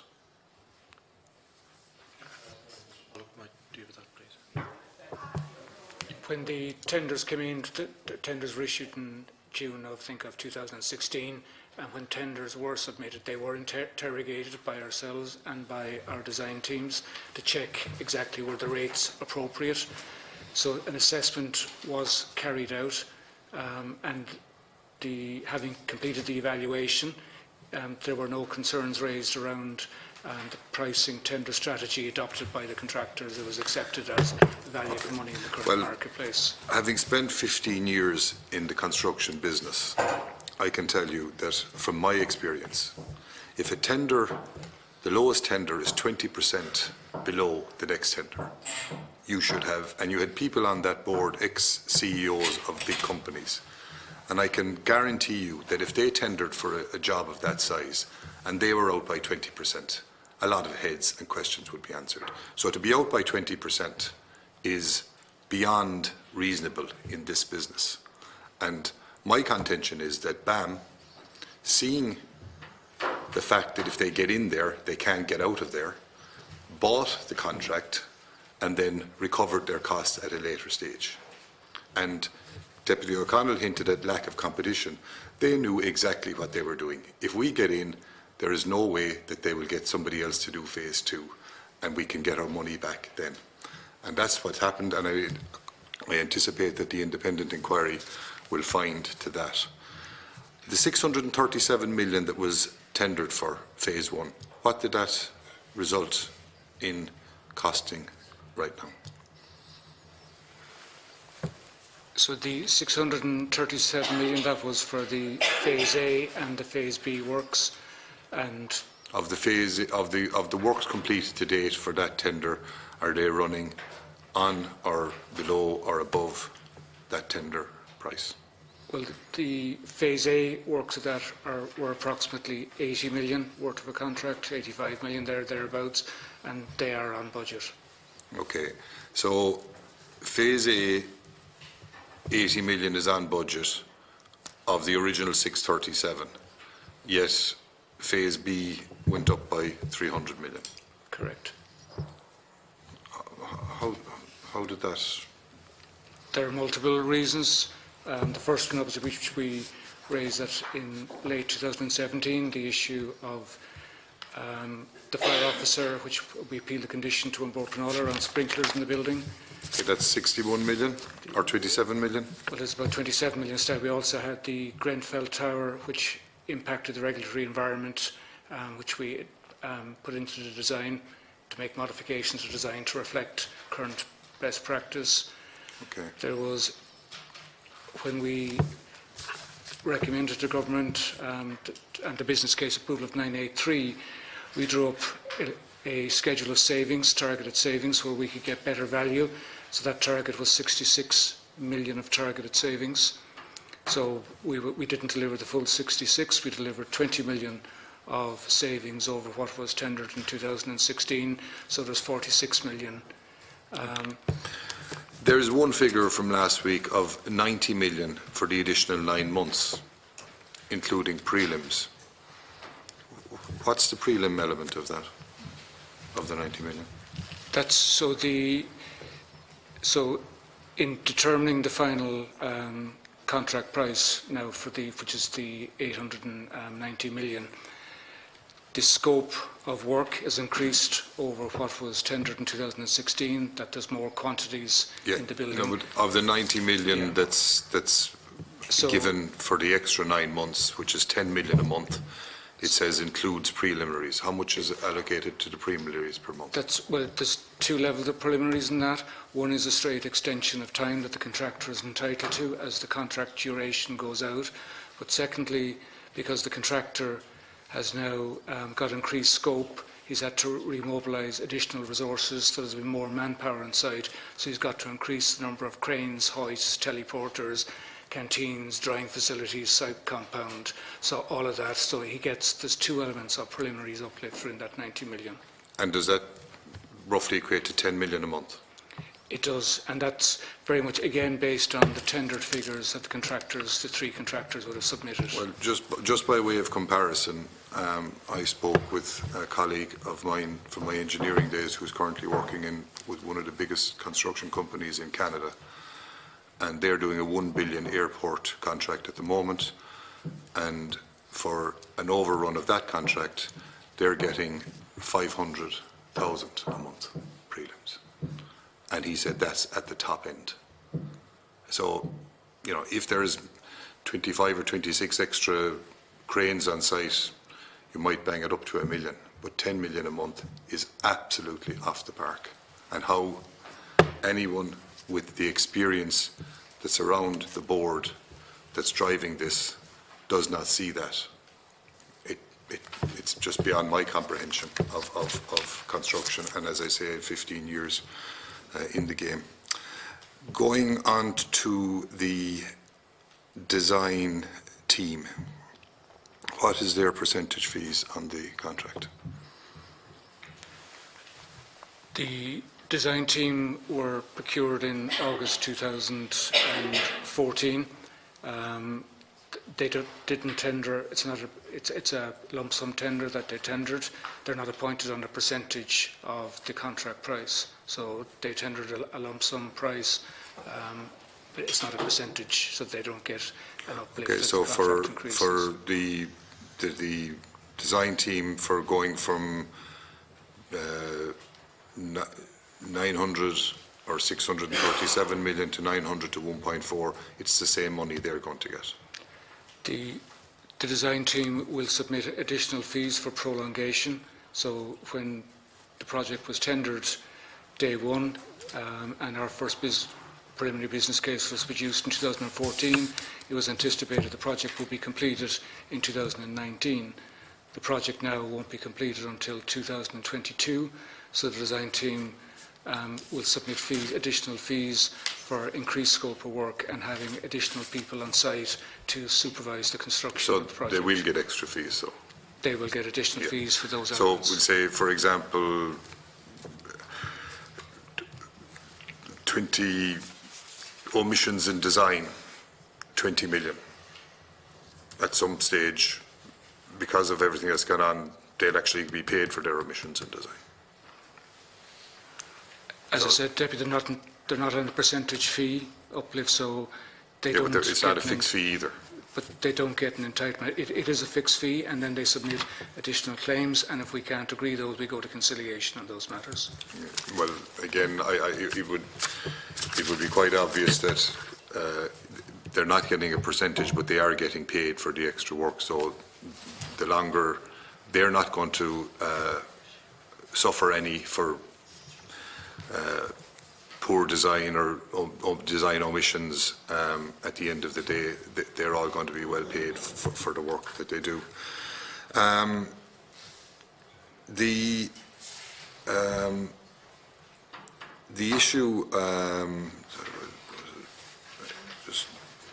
it was asked. The question was asked: did the phase 2 process, was that the correct way to go about your business? I think the answer given was yes, it was. But in your summary last week, in explaining why you stayed with BAM, you gave option 1: don't award phase B to BAM and re-tender the project to the market, and that would delay the project by another 2 years. It would cause further construction costs of another 305 million in addition to the 1.43 billion. So I'd like to know how you came up with that figure. Split contractual responsibilities for phase A and phase B, and increased risk for project claims, and so on and so forth. So kind of by your own definition there, or pointing out to us, you've more or less told us that there's no way that anybody other than BAM would be used for phase B. I mean, in the two options, option 1 and option 2, what you've pointed out very clearly tells me that the only option left to the board was to go back to BAM. So, you know, your original reasoning for the 2-phase tender process and all the good things it was going to do, yes, the result of that was that the person who got phase 1 was also going to get phase 2 and could do what they like with the price, and did. As I explained earlier, the rates tendered in 2016 they're the same rates that the contractors have been held to now for the phase B works, and we were very conscious that in a construction market where tender inflation is very different than consumer price inflation, it's very different than product inflation, so the price of steel or glass. So construction inflation, when we drew up our first budget in 2014, was trending at 3%. It's a very different environment we're in now. So where construction inflation, and these are publicly reported figures, are trending at 6, 7, 8, 9% in Dublin. So by going to the market in 2016, we were able to secure the prices for concrete and steel at 2016 rates, which is a better price than we would get today if we went out into the marketplace. Maybe for concrete and steel, but, you know, for a whole load of other stuff, you're getting charged premium rates, 90 million for 9 months extra work, including prelims, 27 million for fire regulations. I mean, you'd build a 90,000 square foot office block for 27 million. If you're making a comparison, you know, €300 a square foot, that's what you'd build for 27 million. That's now being charged for fire regulations. I mean, there must be some really good sprinklers to be costing that amount of money. There were sprinklers already in the building, so in the design that we tendered in 2016, we had sprinklers on the ward floors, and that was already in excess of the building regulations. So the fire officer wanted sprinklers put into the entire building. So we had rates for sprinklers in the building, and those are the rates that would be applied in the 4 hot floors, which are the largest areas. So it's the same competitive rates that we got in 2016 that we're now applying today. Okay. Well, I mean, look, my assessment of this situation is that a process started, a decision was made around the 2-stage tendering process. A contractor renowned for their ability to claim extra on original tender prices saw an opportunity, came in, underbid everybody else by an amount that would have set red flags going in any situation, and how it didn't with the experience that was around that board is beyond me. And once they got in, they were in a position then to, in my opinion, gouge the next section of the job. And we've gone from 900 million up to 1.4 billion, and it probably won't stop there. And I would hope that in the independent inquiry that goes on, I would really like to see a breakdown of 90 million for 9 months of extra prelims. I'd love to see how that was justified and agreed. I would love to see how 27 million is agreed for increased fire regulations. I'd love to see how 94 million is agreed for finalising on detailed, itemised quantities of all materials and fixtures, and then another 20 million on top of that for design. I mean, figures just roll in, millions roll into hundreds of millions, and at the end of the day, the taxpayer and unfortunately the many other health facilities that are needed around the country, crying out for a couple of €1 million here and there to build an extra operation theatre or something, are going to suffer for many years to come. Thank you. Thank you, Deputy Brazel. Yes, Deputy Brazel, sorry, getting tired. Now, Senator Devine. Divine. Apologies. Thank you, Jim. Thank you for the presentations. I guess a lot is done to discuss the procurement and the accounting for the extra. It's the largest overrun in the extra 1 billion or 1.5 billion. There's too many knots really to be considering, but it's going to affect every man, woman and child in this country. It's going to affect the services we provided, public health, and also try to work it out. It's going to cost each of us, every man, woman and child, just under €400 each for this hospital. I wanted to ask lots of questions, so I'll go really quick.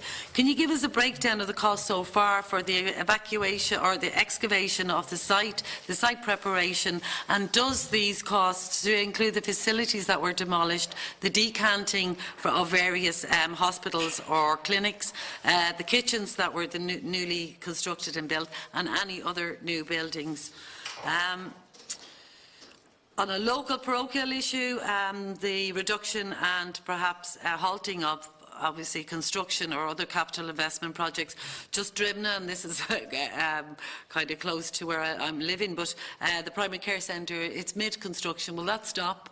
I'm sure there's loads of others, Limerick, throughout the country that are worried about it. I just thought for Deputy O'Snoddy wanted to find out about it.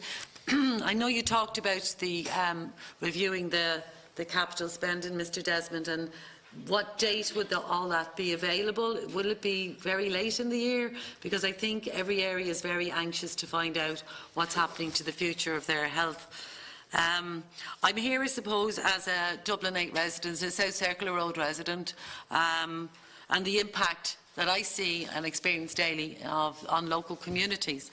The local communities that, I suppose, going back to 2015 when we sat for 3 weeks at the oral hearing by on board Penala, and asked several questions. A lot were kind of swept under the carpet, but certainly from what you would consider maybe not minor, but certainly irritants for communities, which is the dust, the noise, the roads, the lighting, all that's impacting upon us, and the frequent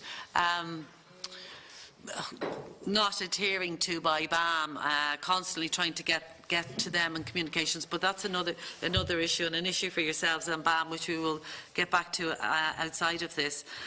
In particular, the costs for all of the extra ancillary works that you're doing and the clean-ups, you know, as simple as window cleaning, all that sort of stuff that's in the surrounding and adjacent neighbourhoods of the St James's site. We'll talk about Kent Fort and Mount Brown as well. Kent Fort, you know, we're all aware of the case that's ongoing with O'Reilly Avenue on the right-hand side as you go up O'Reilly Avenue towards the site.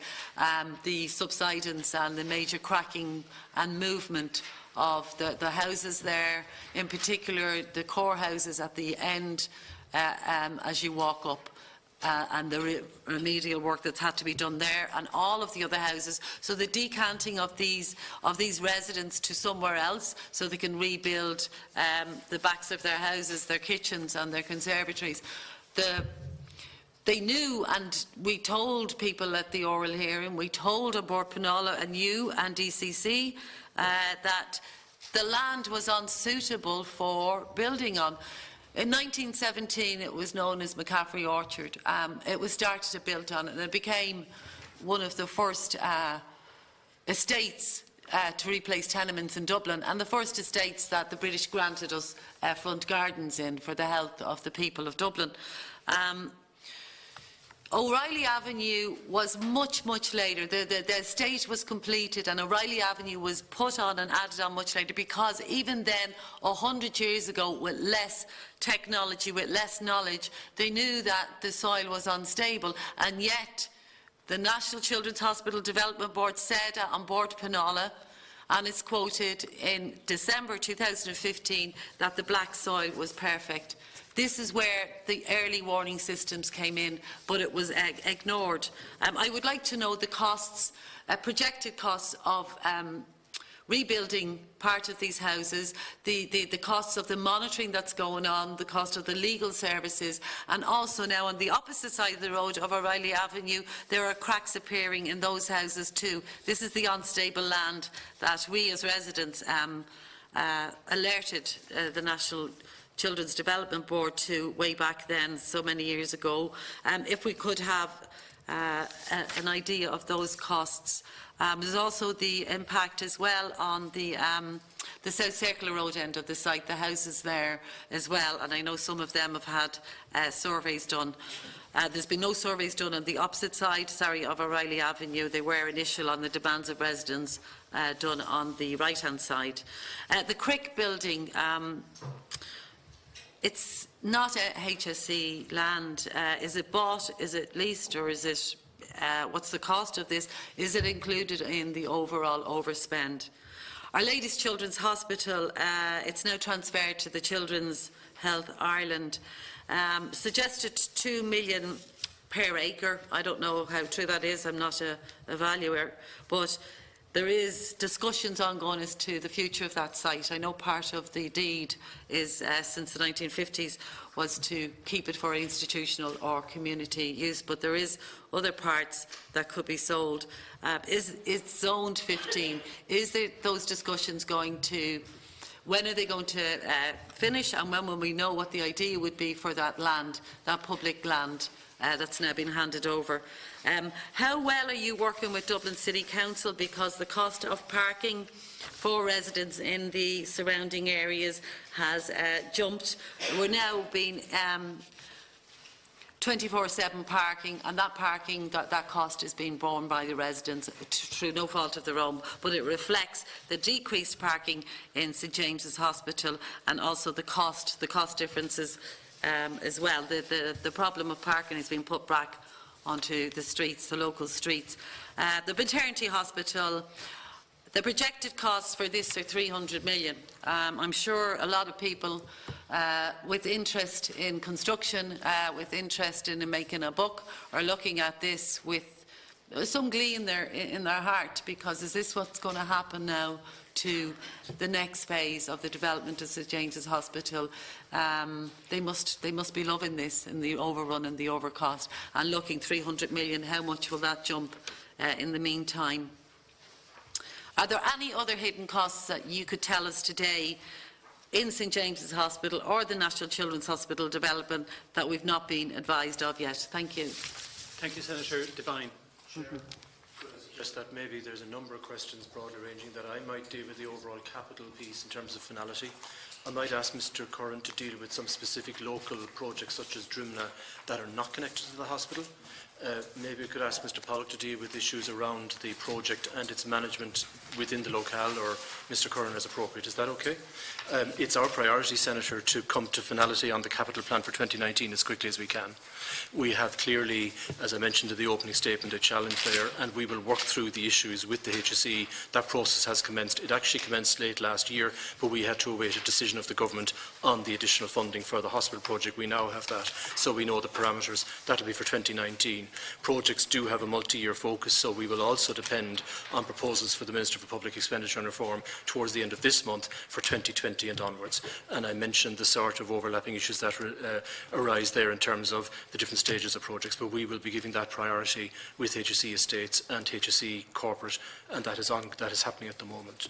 In relation to specific areas in projects that you expressed an interest in, such as Drimna and others that are not connected to the hospital, maybe Mr Curran might have a view on those, if I could ask, please. Mr Desmond, just time, time-wise, I asked for time. Will it be later in the year? No, or will it be within a few weeks? I can't say specifically, Senator, but it wouldn't be of benefit to us at the HSE to leave it much longer than the first quarter at the very latest, but we would hope earlier than that. But we are dependent on a number of factors becoming clear in terms of the costing available to us. We will work through the priorities with the HSE. There are a lot of projects, a number are contracted, and others are projects that we would like to see progress. So perhaps Easter, yeah? Well, I would hope earlier than that, Senator. Okay, thank you. Just in terms of the, you mentioned there the primary care centre. So it's the one in Rialto on the South Circular Road you're referring to. That contractor went into examinership recently for Christmas on it. Different one, sorry, yeah. You mean the one that was, you talk about one that was under construction? Yeah. And now halted. That's on Rialto. Yeah, that's Rialto. No, the one that was, the Drimma one was granted, approved, suspended, and then we are awaiting in the next couple of weeks another announcement on it, but obviously this has thrown it all up into the air. Okay, sorry. Yeah, the relation to Drimna Primary Care Centre, which was, we had planning permit, was part of the PPP programme announced in 2012. We went into start planning permission. The grant of planning was delayed on that, subject to appeal to a board Prinola. We had to move ahead with the primary care PPP project, and we couldn't include the Drimna site on that. It's still on our development plans, but in terms of waiting, in terms of further deliberations on our overall capital programme, as to when we can factor that in for. So is that a no? Sorry, is the Drimna one going to go ahead? Well, it's still planned to go ahead, but in relation to the timing of it is dependent on overall availability of capital funding. Yeah, that sounds like a no to me, sorry, yes, okay, thank you. Sorry, just in relation to that, also for consideration is the future use of Crumlin Hospital. Yes. And as you're aware, I mean, that the site for the primary care centre is quite close to Crumlin Hospital. So in terms of future use of that, that may be of benefit in relation to primary care facilities in the area.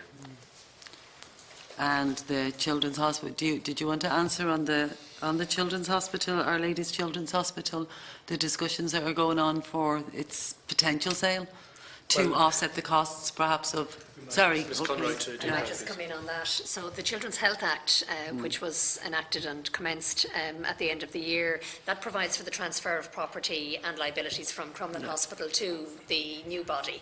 And so discussions will be between Children's Health Ireland, the board and the CEO there, and Crumlin Hospital in relation to the use of the lands, but they will be in the interests of the provision of paediatric health care.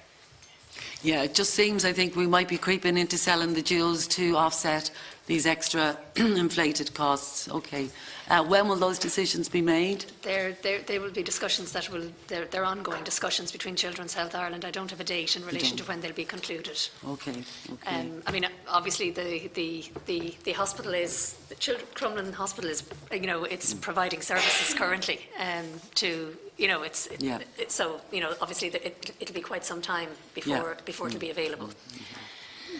In relation, may I say, Chair, in relation to the National Maternity Hospital, a totally separate project. At this point in contract is the decant facilities, which is the preparation of that site, and that is progressing now. The overall cost of that project, we have no indication of any uplift on that, apart from the figure that you mentioned of around 300 million. Okay.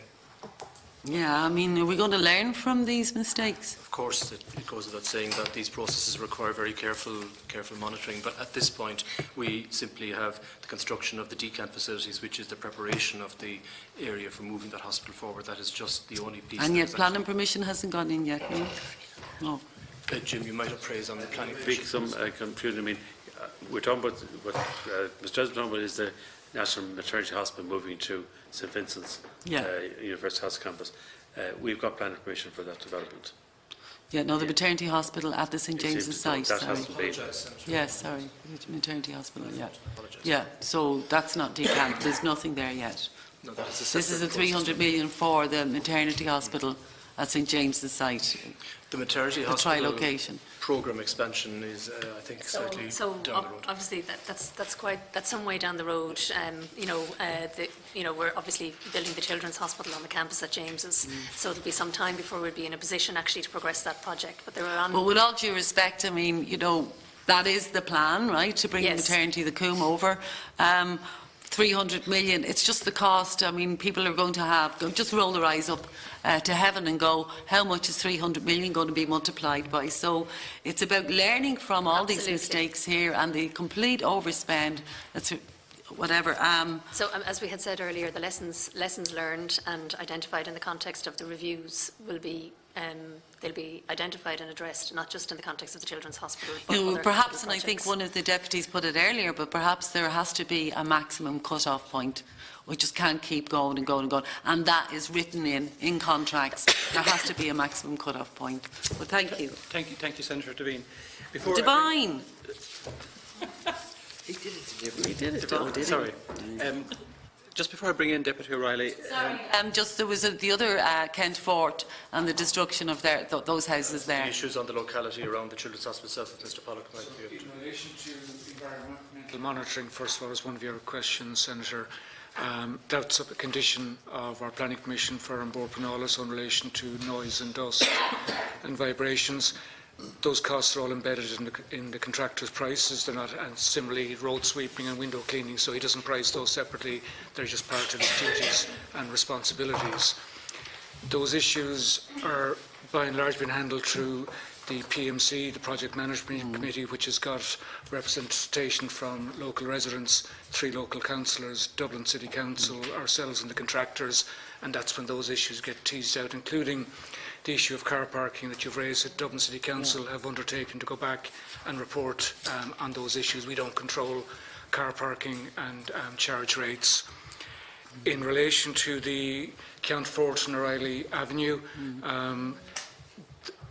that was an issue that was brought before the High Court back now probably 18 months ago, and we have been written to by the solicitors on behalf of the residents that we're not to speak about those matters, that they say that's their business and they don't want us going out. We are resolving them, and I think the issues are drawing to a close. Hopefully we'll have a proposal, but I have been directed by their advisors not to talk about them. Okay, I understand that, but there's also now it's impacted on the other side of the road. There's 20 houses on the other side of the road now, so those costs just keep spiralling up. And I think it goes back to the early warning system. I'm not saying I told you so, but we actually did. We said that soil is unstable, and there was a canal there. I mean, the maps were there for people to see, but no, it just seemed to be railroaded through. It was very obvious it was reclaimed land, and it was unstable.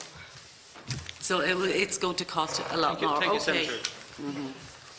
Just before I bring in Deputy O'Reilly, Mr. Desmond, in relation to your opening statement, you said to complete the build of the hospital and outpatient and urgent care centres, an additional 450 million will have to be found from 2019 to 2022. 100 million this year. 50 will come from the Health Capital Programme and 50 million will come from other departments, which leaves 220 million to be found between 2020 and 2022. And then you mentioned that the additional 130 million to make up the 450 million is going to be from philanthropy funding. Where is that funding going to come from, and how are you going to get it, and is it guaranteed, and will it, if it's not guaranteed, will it impinge on additional exchequer funding being required? I'll deal with the issue of the overall exchequer funding post-2019 and maybe ask my colleague Ms Conroy to deal with the philanthropy, if you mind, Chair. We will be awaiting and engaging with the Department of Public Expenditure and Reform on whatever the overall capital envelope available to us is from 2020 onwards through to 2022, and likewise we are expecting an allocation for 2023. I'm talking about a global envelope which will enable us to plan the additional funding to complete the overall figure of 450 million. Commissioning funding. I'm sorry? That's the commissioning, the 300 million commissioning. Yeah, essentially, basically the 450 million cost and its components, whatever way that falls out, will be worked through when we have an indication, we hope in the next while, as to what our capital envelope overall for health HSE capital will be, and we will then work through the payments beyond 2019. Sorry, the 300 million on commissioning is not capital funding, of course. Correct me on that if I'm talking about capital funding only. Yeah, okay, Chair. sorry. Yeah. Yeah, so okay. my real question was, where is the 130 philanthropy funding going to come from? So and I can take that. So under its founding legislation, Children's Health Ireland is given specific responsibility to engage in fundraising and philanthropy in relation to the new Children's Hospital project. We had previously had a commitment of 20 million factored into the capital project, but it was considered that there's significant scope for philanthropy, and that's something that's considered, that reflects international practice in relation to children's hospitals. There's, I suppose, very significant scope for attracting philanthropic funding. So Children's Health Ireland is proposing to establish a single charitable foundation called Children's Health Ireland Foundation, and they're going to be tasked with raising the funds, and within that context, the three children's hospitals in Dublin, they each currently have a separate independent charity affiliated with them that currently fundraises for various projects. So there's a lot of experience in that regard, and that's going to be captured in the context of Children's Health Ireland Foundation. They have some interim steps already because they've been giving significant consideration to this. So the Children's Hospital Group, before they became Children's Health Ireland, had been given considerable consideration to the potential for philanthropy over many years. post-establishment now of Children's Health Ireland, with the right governance arrangements in place, they can really hit the ground running now in relation to philanthropy. So they have established, so Children's Health Ireland and the 3 hospital foundations currently in existence have established a short-term philanthropy steering group, and consisting of 2 board members from each of the 4 organisations and their lead executive, and that's where the work is going to be progressed. But that philanthropy funding of 130 million, first of all, how did you arrive at that figure? And secondly, that philanthropy funding is going towards the capital overrun. 130, yes, it is. It's going towards the capital overrun. Yeah. So the fundraising is not going for philanthropic works, it's going for capital costs. Well, we already had a commitment of 20 million in prior to this overrun arising, so that's 150 million, but I suppose the decision in relation to the scope for a further 130 million was agreed with the Children's Hospital Group Board in the context of discussions on the overrun. And how did you come to that figure? It was based on a review of other projects internationally and the experience in terms of capacity to attract philanthropic funding for children's hospitals of this nature. So there's very broad scope for philanthropic funding here. Can you guarantee that the figure of 130 million wasn't not just picked to plug the gap, rather than have realistic backing behind it? Because we've had experience in examining estimates of last year from the health vote that there was a gap of 346 million, I think, in relation to costs, and they were to be delivered by savings, but in actual fact those savings only came to, I think, 120 million. So the implication was the figure of 346 was picked to plug a gap. Can you guarantee that this figure of 130 isn't picked to plug a gap? So we've been assured by the Chair of Children's Health Ireland of their capacity to deliver on that funding in terms of the 130 million. Okay, thank you. And that's based on their interactions and engagement over the last number of years in relation to the scope. And if they fail to reach that target, would the difference be then transferred back to the Exchequer? Well, we'd have to look at that in that context. Obviously that would be a difficulty, because what we advised government in December was that 130 million would be delivered by philanthropic funding. Thank you. Deputy O'Reilly. Thanks, Chair. I'll just speak for myself on this. I'm not in any way convinced about the explanation that you gave with regard to the 130 million. It sounds exactly like the explanation that your colleagues gave with regard to the savings. Whether or not that figure is achieved, I would doubt, because the assurances that you're getting that that figure will be achieved are coming from the same place that the assurances were given that the project will be delivered on budget. So you'll appreciate the scepticism. I'm sure it's shared by plenty of the people in this room and anyone watching from outside. The engagements in relation to philanthropy are with Children's Health Ireland as opposed to the National Paediatric Hospital Development Board. Another board, yeah, okay, that's grand. And just when you didn't have enough boards already, it does strike me as a bit odd. But I just want to go back to reference that was made to this document here that we were given last week to the table. And it's under the heading Construction Cost Drivers, which was to give the Speaker the opportunity to explain some of the cost drivers. So if we see at point number 3, and I know you had referred to this yourself, Ms Conroy, point number 3, 664 million prior to design development / design omissions.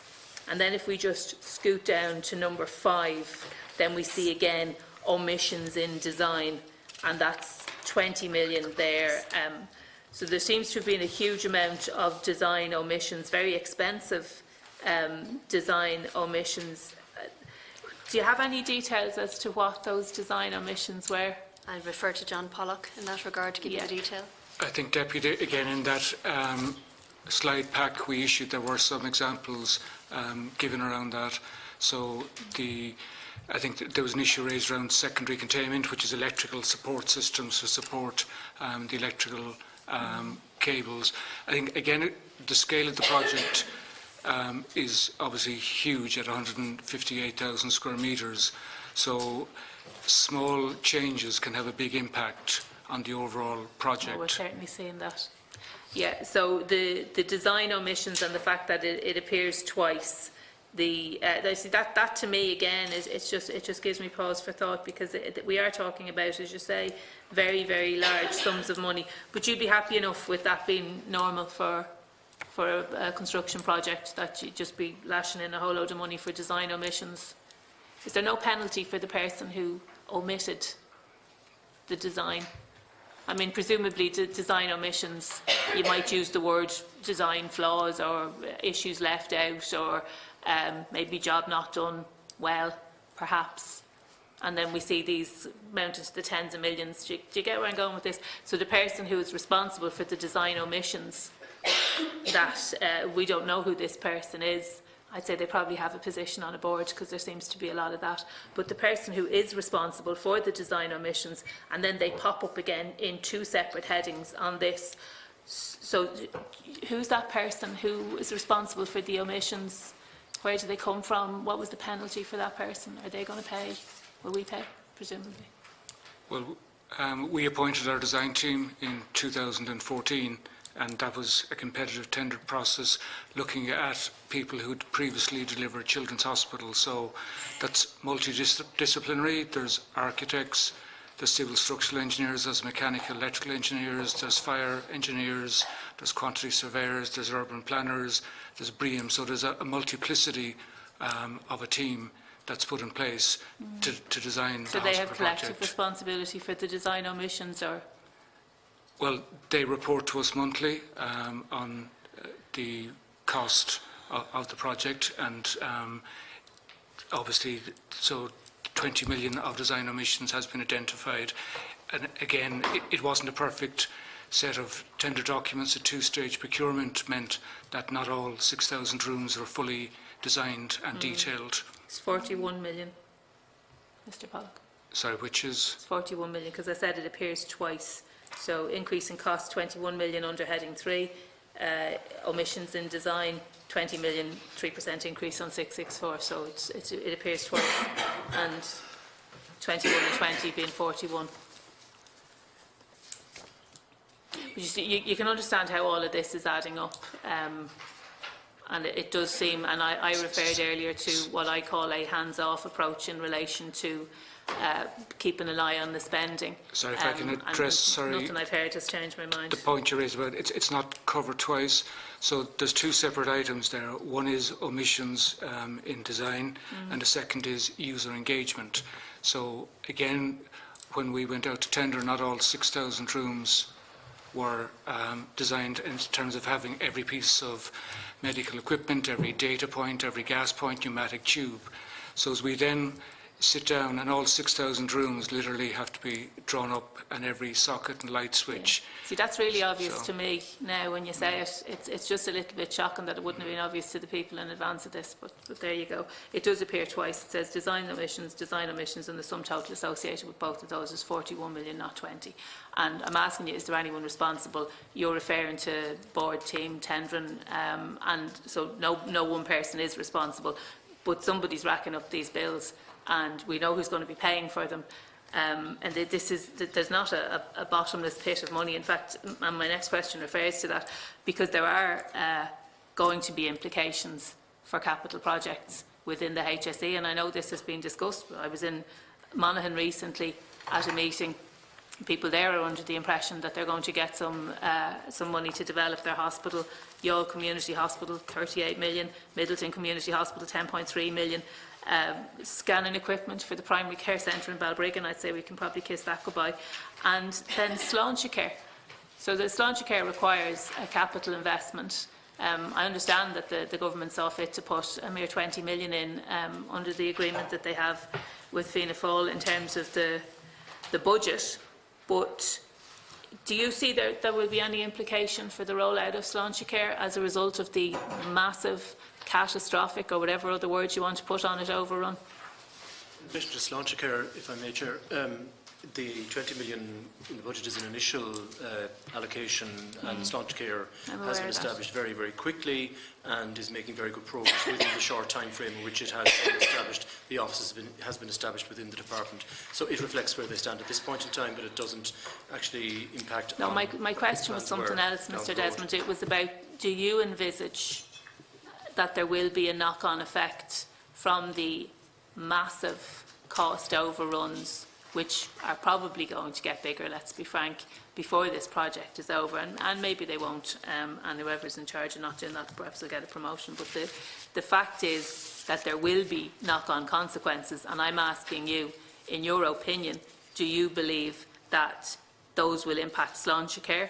Is it the people in Youghal who are going to be left, Middleton, Monaghan, Balrigan, any of the other places? Where do you think that the implications for this cost overrun, assuming the gap is not filled by supplementary estimates, where do you envisage that this will have the most impact? Is it going to delay Sláintecare, which is already delayed? I was on that committee myself.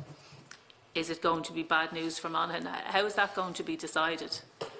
We are quite clear in the opening statement that there will be an impact, and we have to work through what that will be, and that's the process we're undergoing at the moment.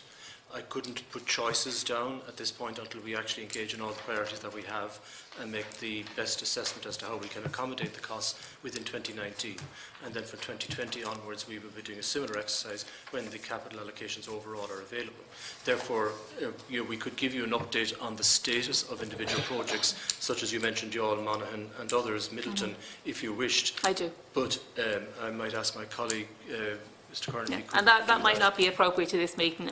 There's no problem with the appropriateness or not. Perhaps that can be emailed to me, because it is point, something that's concerning people. We have to go through a process to see how the additional costs can be accommodated within the capital programme and the impact on all other projects. And that is the process we're going through at the moment. So I think it is appropriate to raise it in fairness, but it's a question that at the stage we are at, we are working through that, including the Sláintecare piece as well. Okay, and Mr. Desmond, you'll understand that this whole project is part of one of your processes. So if I was in Monaghan, Youghal or any of them places looking in here, it's not going to exactly fill me with confidence, but I'm sure they want to hear that from the HSE if indeed their projects have been shelved or whatever other word they're going to be using for them.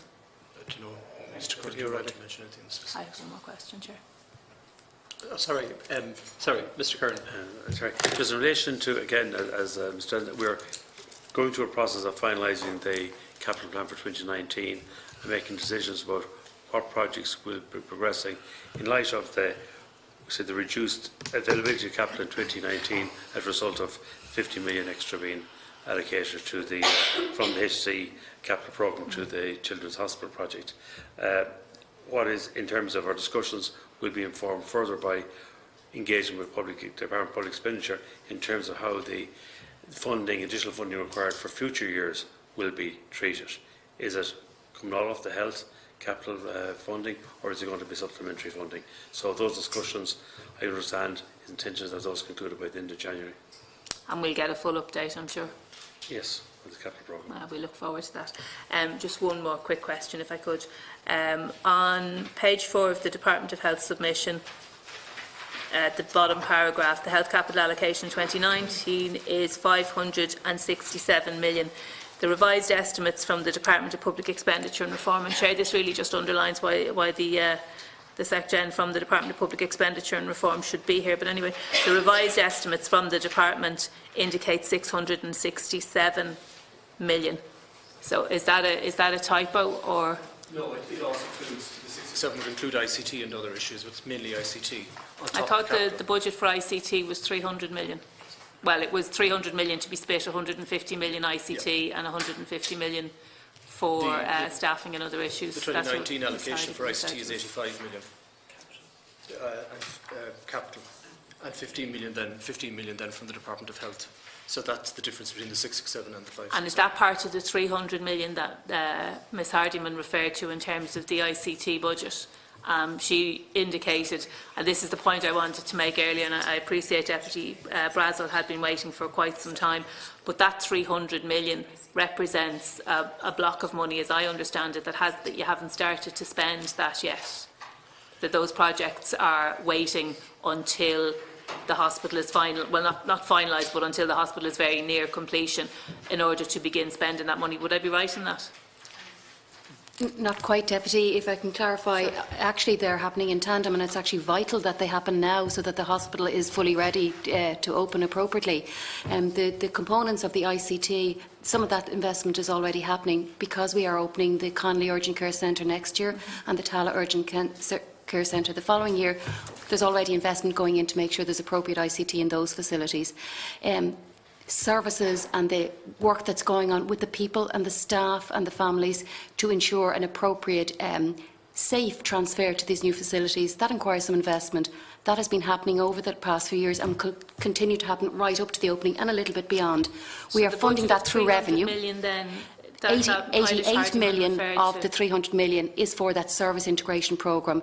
It is funded on a multi-annual basis out of the revenue funding. That's so, 88. Sorry, no, that's 88 million euros per annum.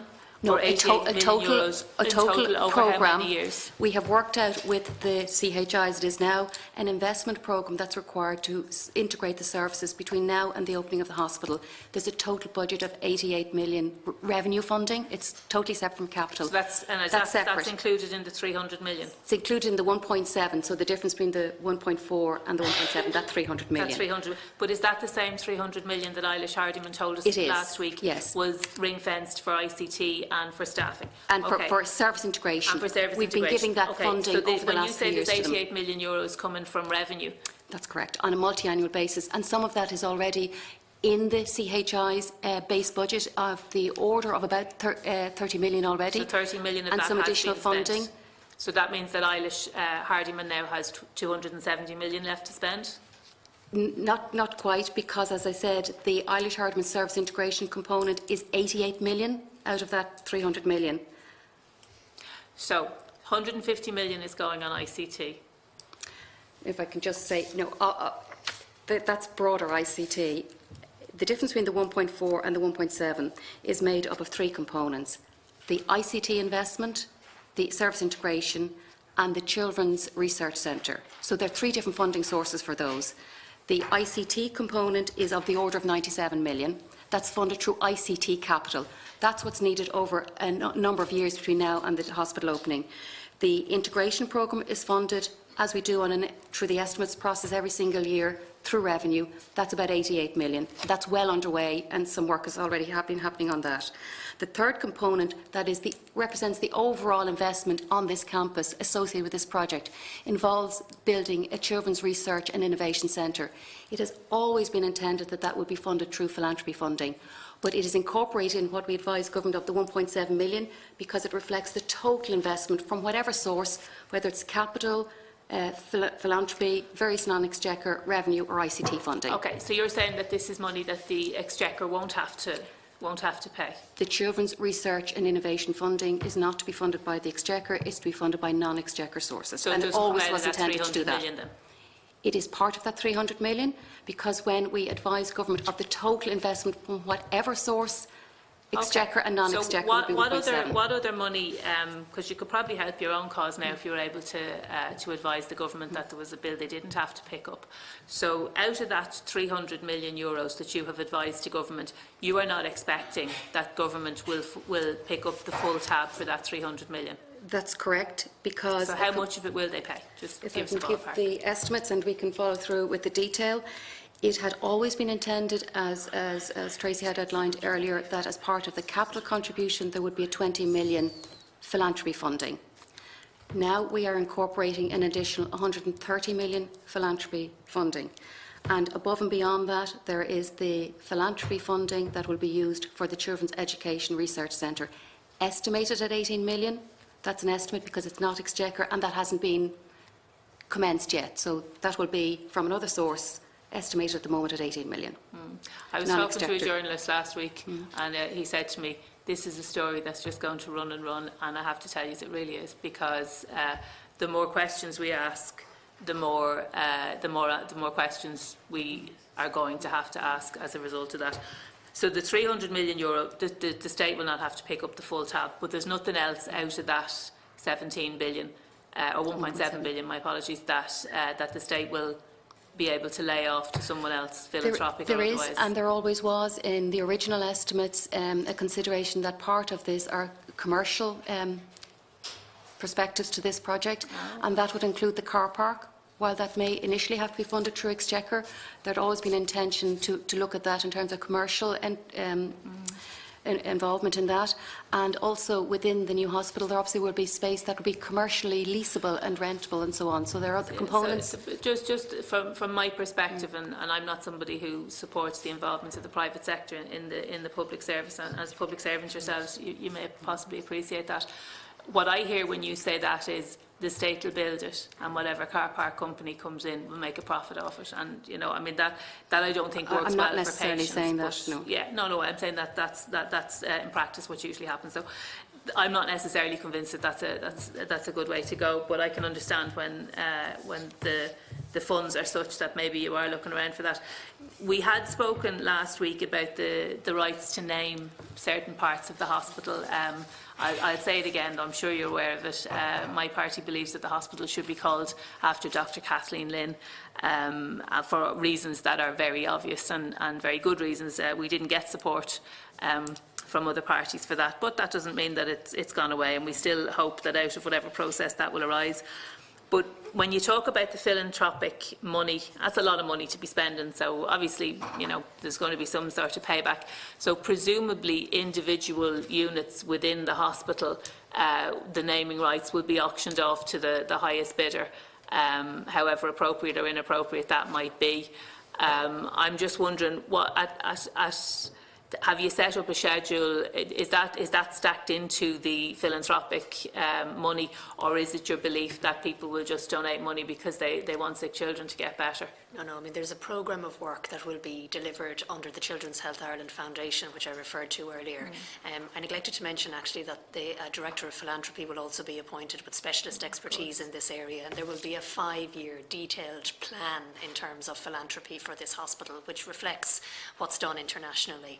The Minister has been clear that the name of the hospital will not be considered in this context, but there are other naming rights, as you've rightly pointed out, Deputy, throughout the hospital that could be considered in that context, and that will be part of the 5-year philanthropic plan. Thank you very much. And sorry, when will that plan be published?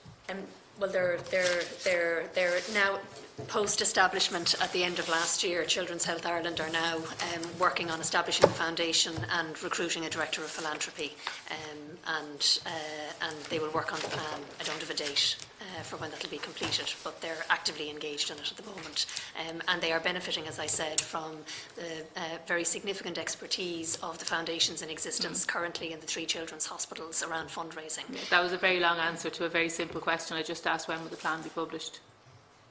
Do you know? If you don't know, the answer is I don't know. I said I didn't know. They're starting the work, basically. That's fine. Thank you very much. So, just on a final point then, philanthropy funding will be 150, 20 plus 130, plus the cost of the Children's Research Centre. The 18 million is that included right? in the 20, I think. It is part of the answer. Yeah. Which is 80 something. Yeah. Well, the 18 million is an indicative fund. It's an indicative amount. Yeah. Okay, thank you very much for coming in this morning and this afternoon. One last question, just to clarify what I was looking for. A graph or a single sheet will do grand to make the comparisons between the original cost, estimated cost, projected cost, whatever it was, including the specification and the bill of quantities, all to be involved, and then to show the next step from the 660 million plus VAT, which should be whatever it was, on to the 1.4 billion, and to show in each case the increase on what it relates to in terms of specification. And the last one I raised at the last meeting as well, Chairman, the difference between the highest tender price and the lowest. The lowest one was successful. The lowest one was successful. The total amount was, what, 200 million or 400 million? 400 million. The overall tender? Yes. Was 637 million. Between, sorry, no. No, so the difference between the highest was 130 million. I think I was given a different figure last week. I think So between the highest and the lowest? And the lowest. That was in, sorry, Deputy, that was in the...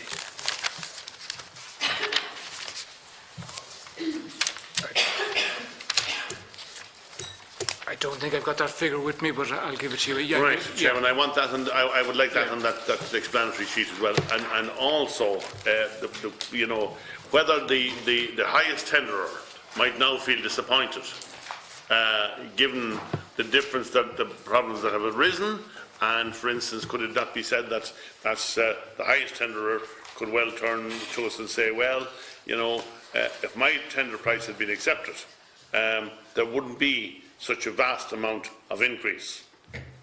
Would that be fair enough to assumption? Could he say that? That wouldn't be a fair assumption. So everything that's now within the current Phase B costs, they're tendered as per the original 2016 tender rate. So the quantities have increased.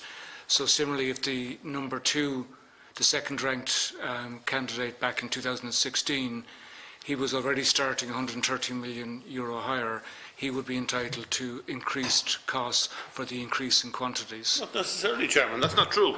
That's not true at all.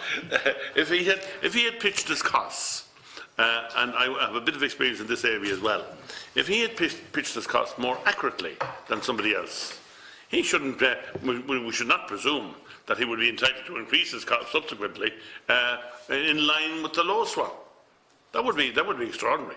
That's not the point that I'm making. I'm saying if the quantity of concrete increased from 2016 to 2018, the second-rank candidate is also entitled to say if there's more concrete or steel or electrical cables in the building, and he's entitled to get paid for those at the rates he tendered.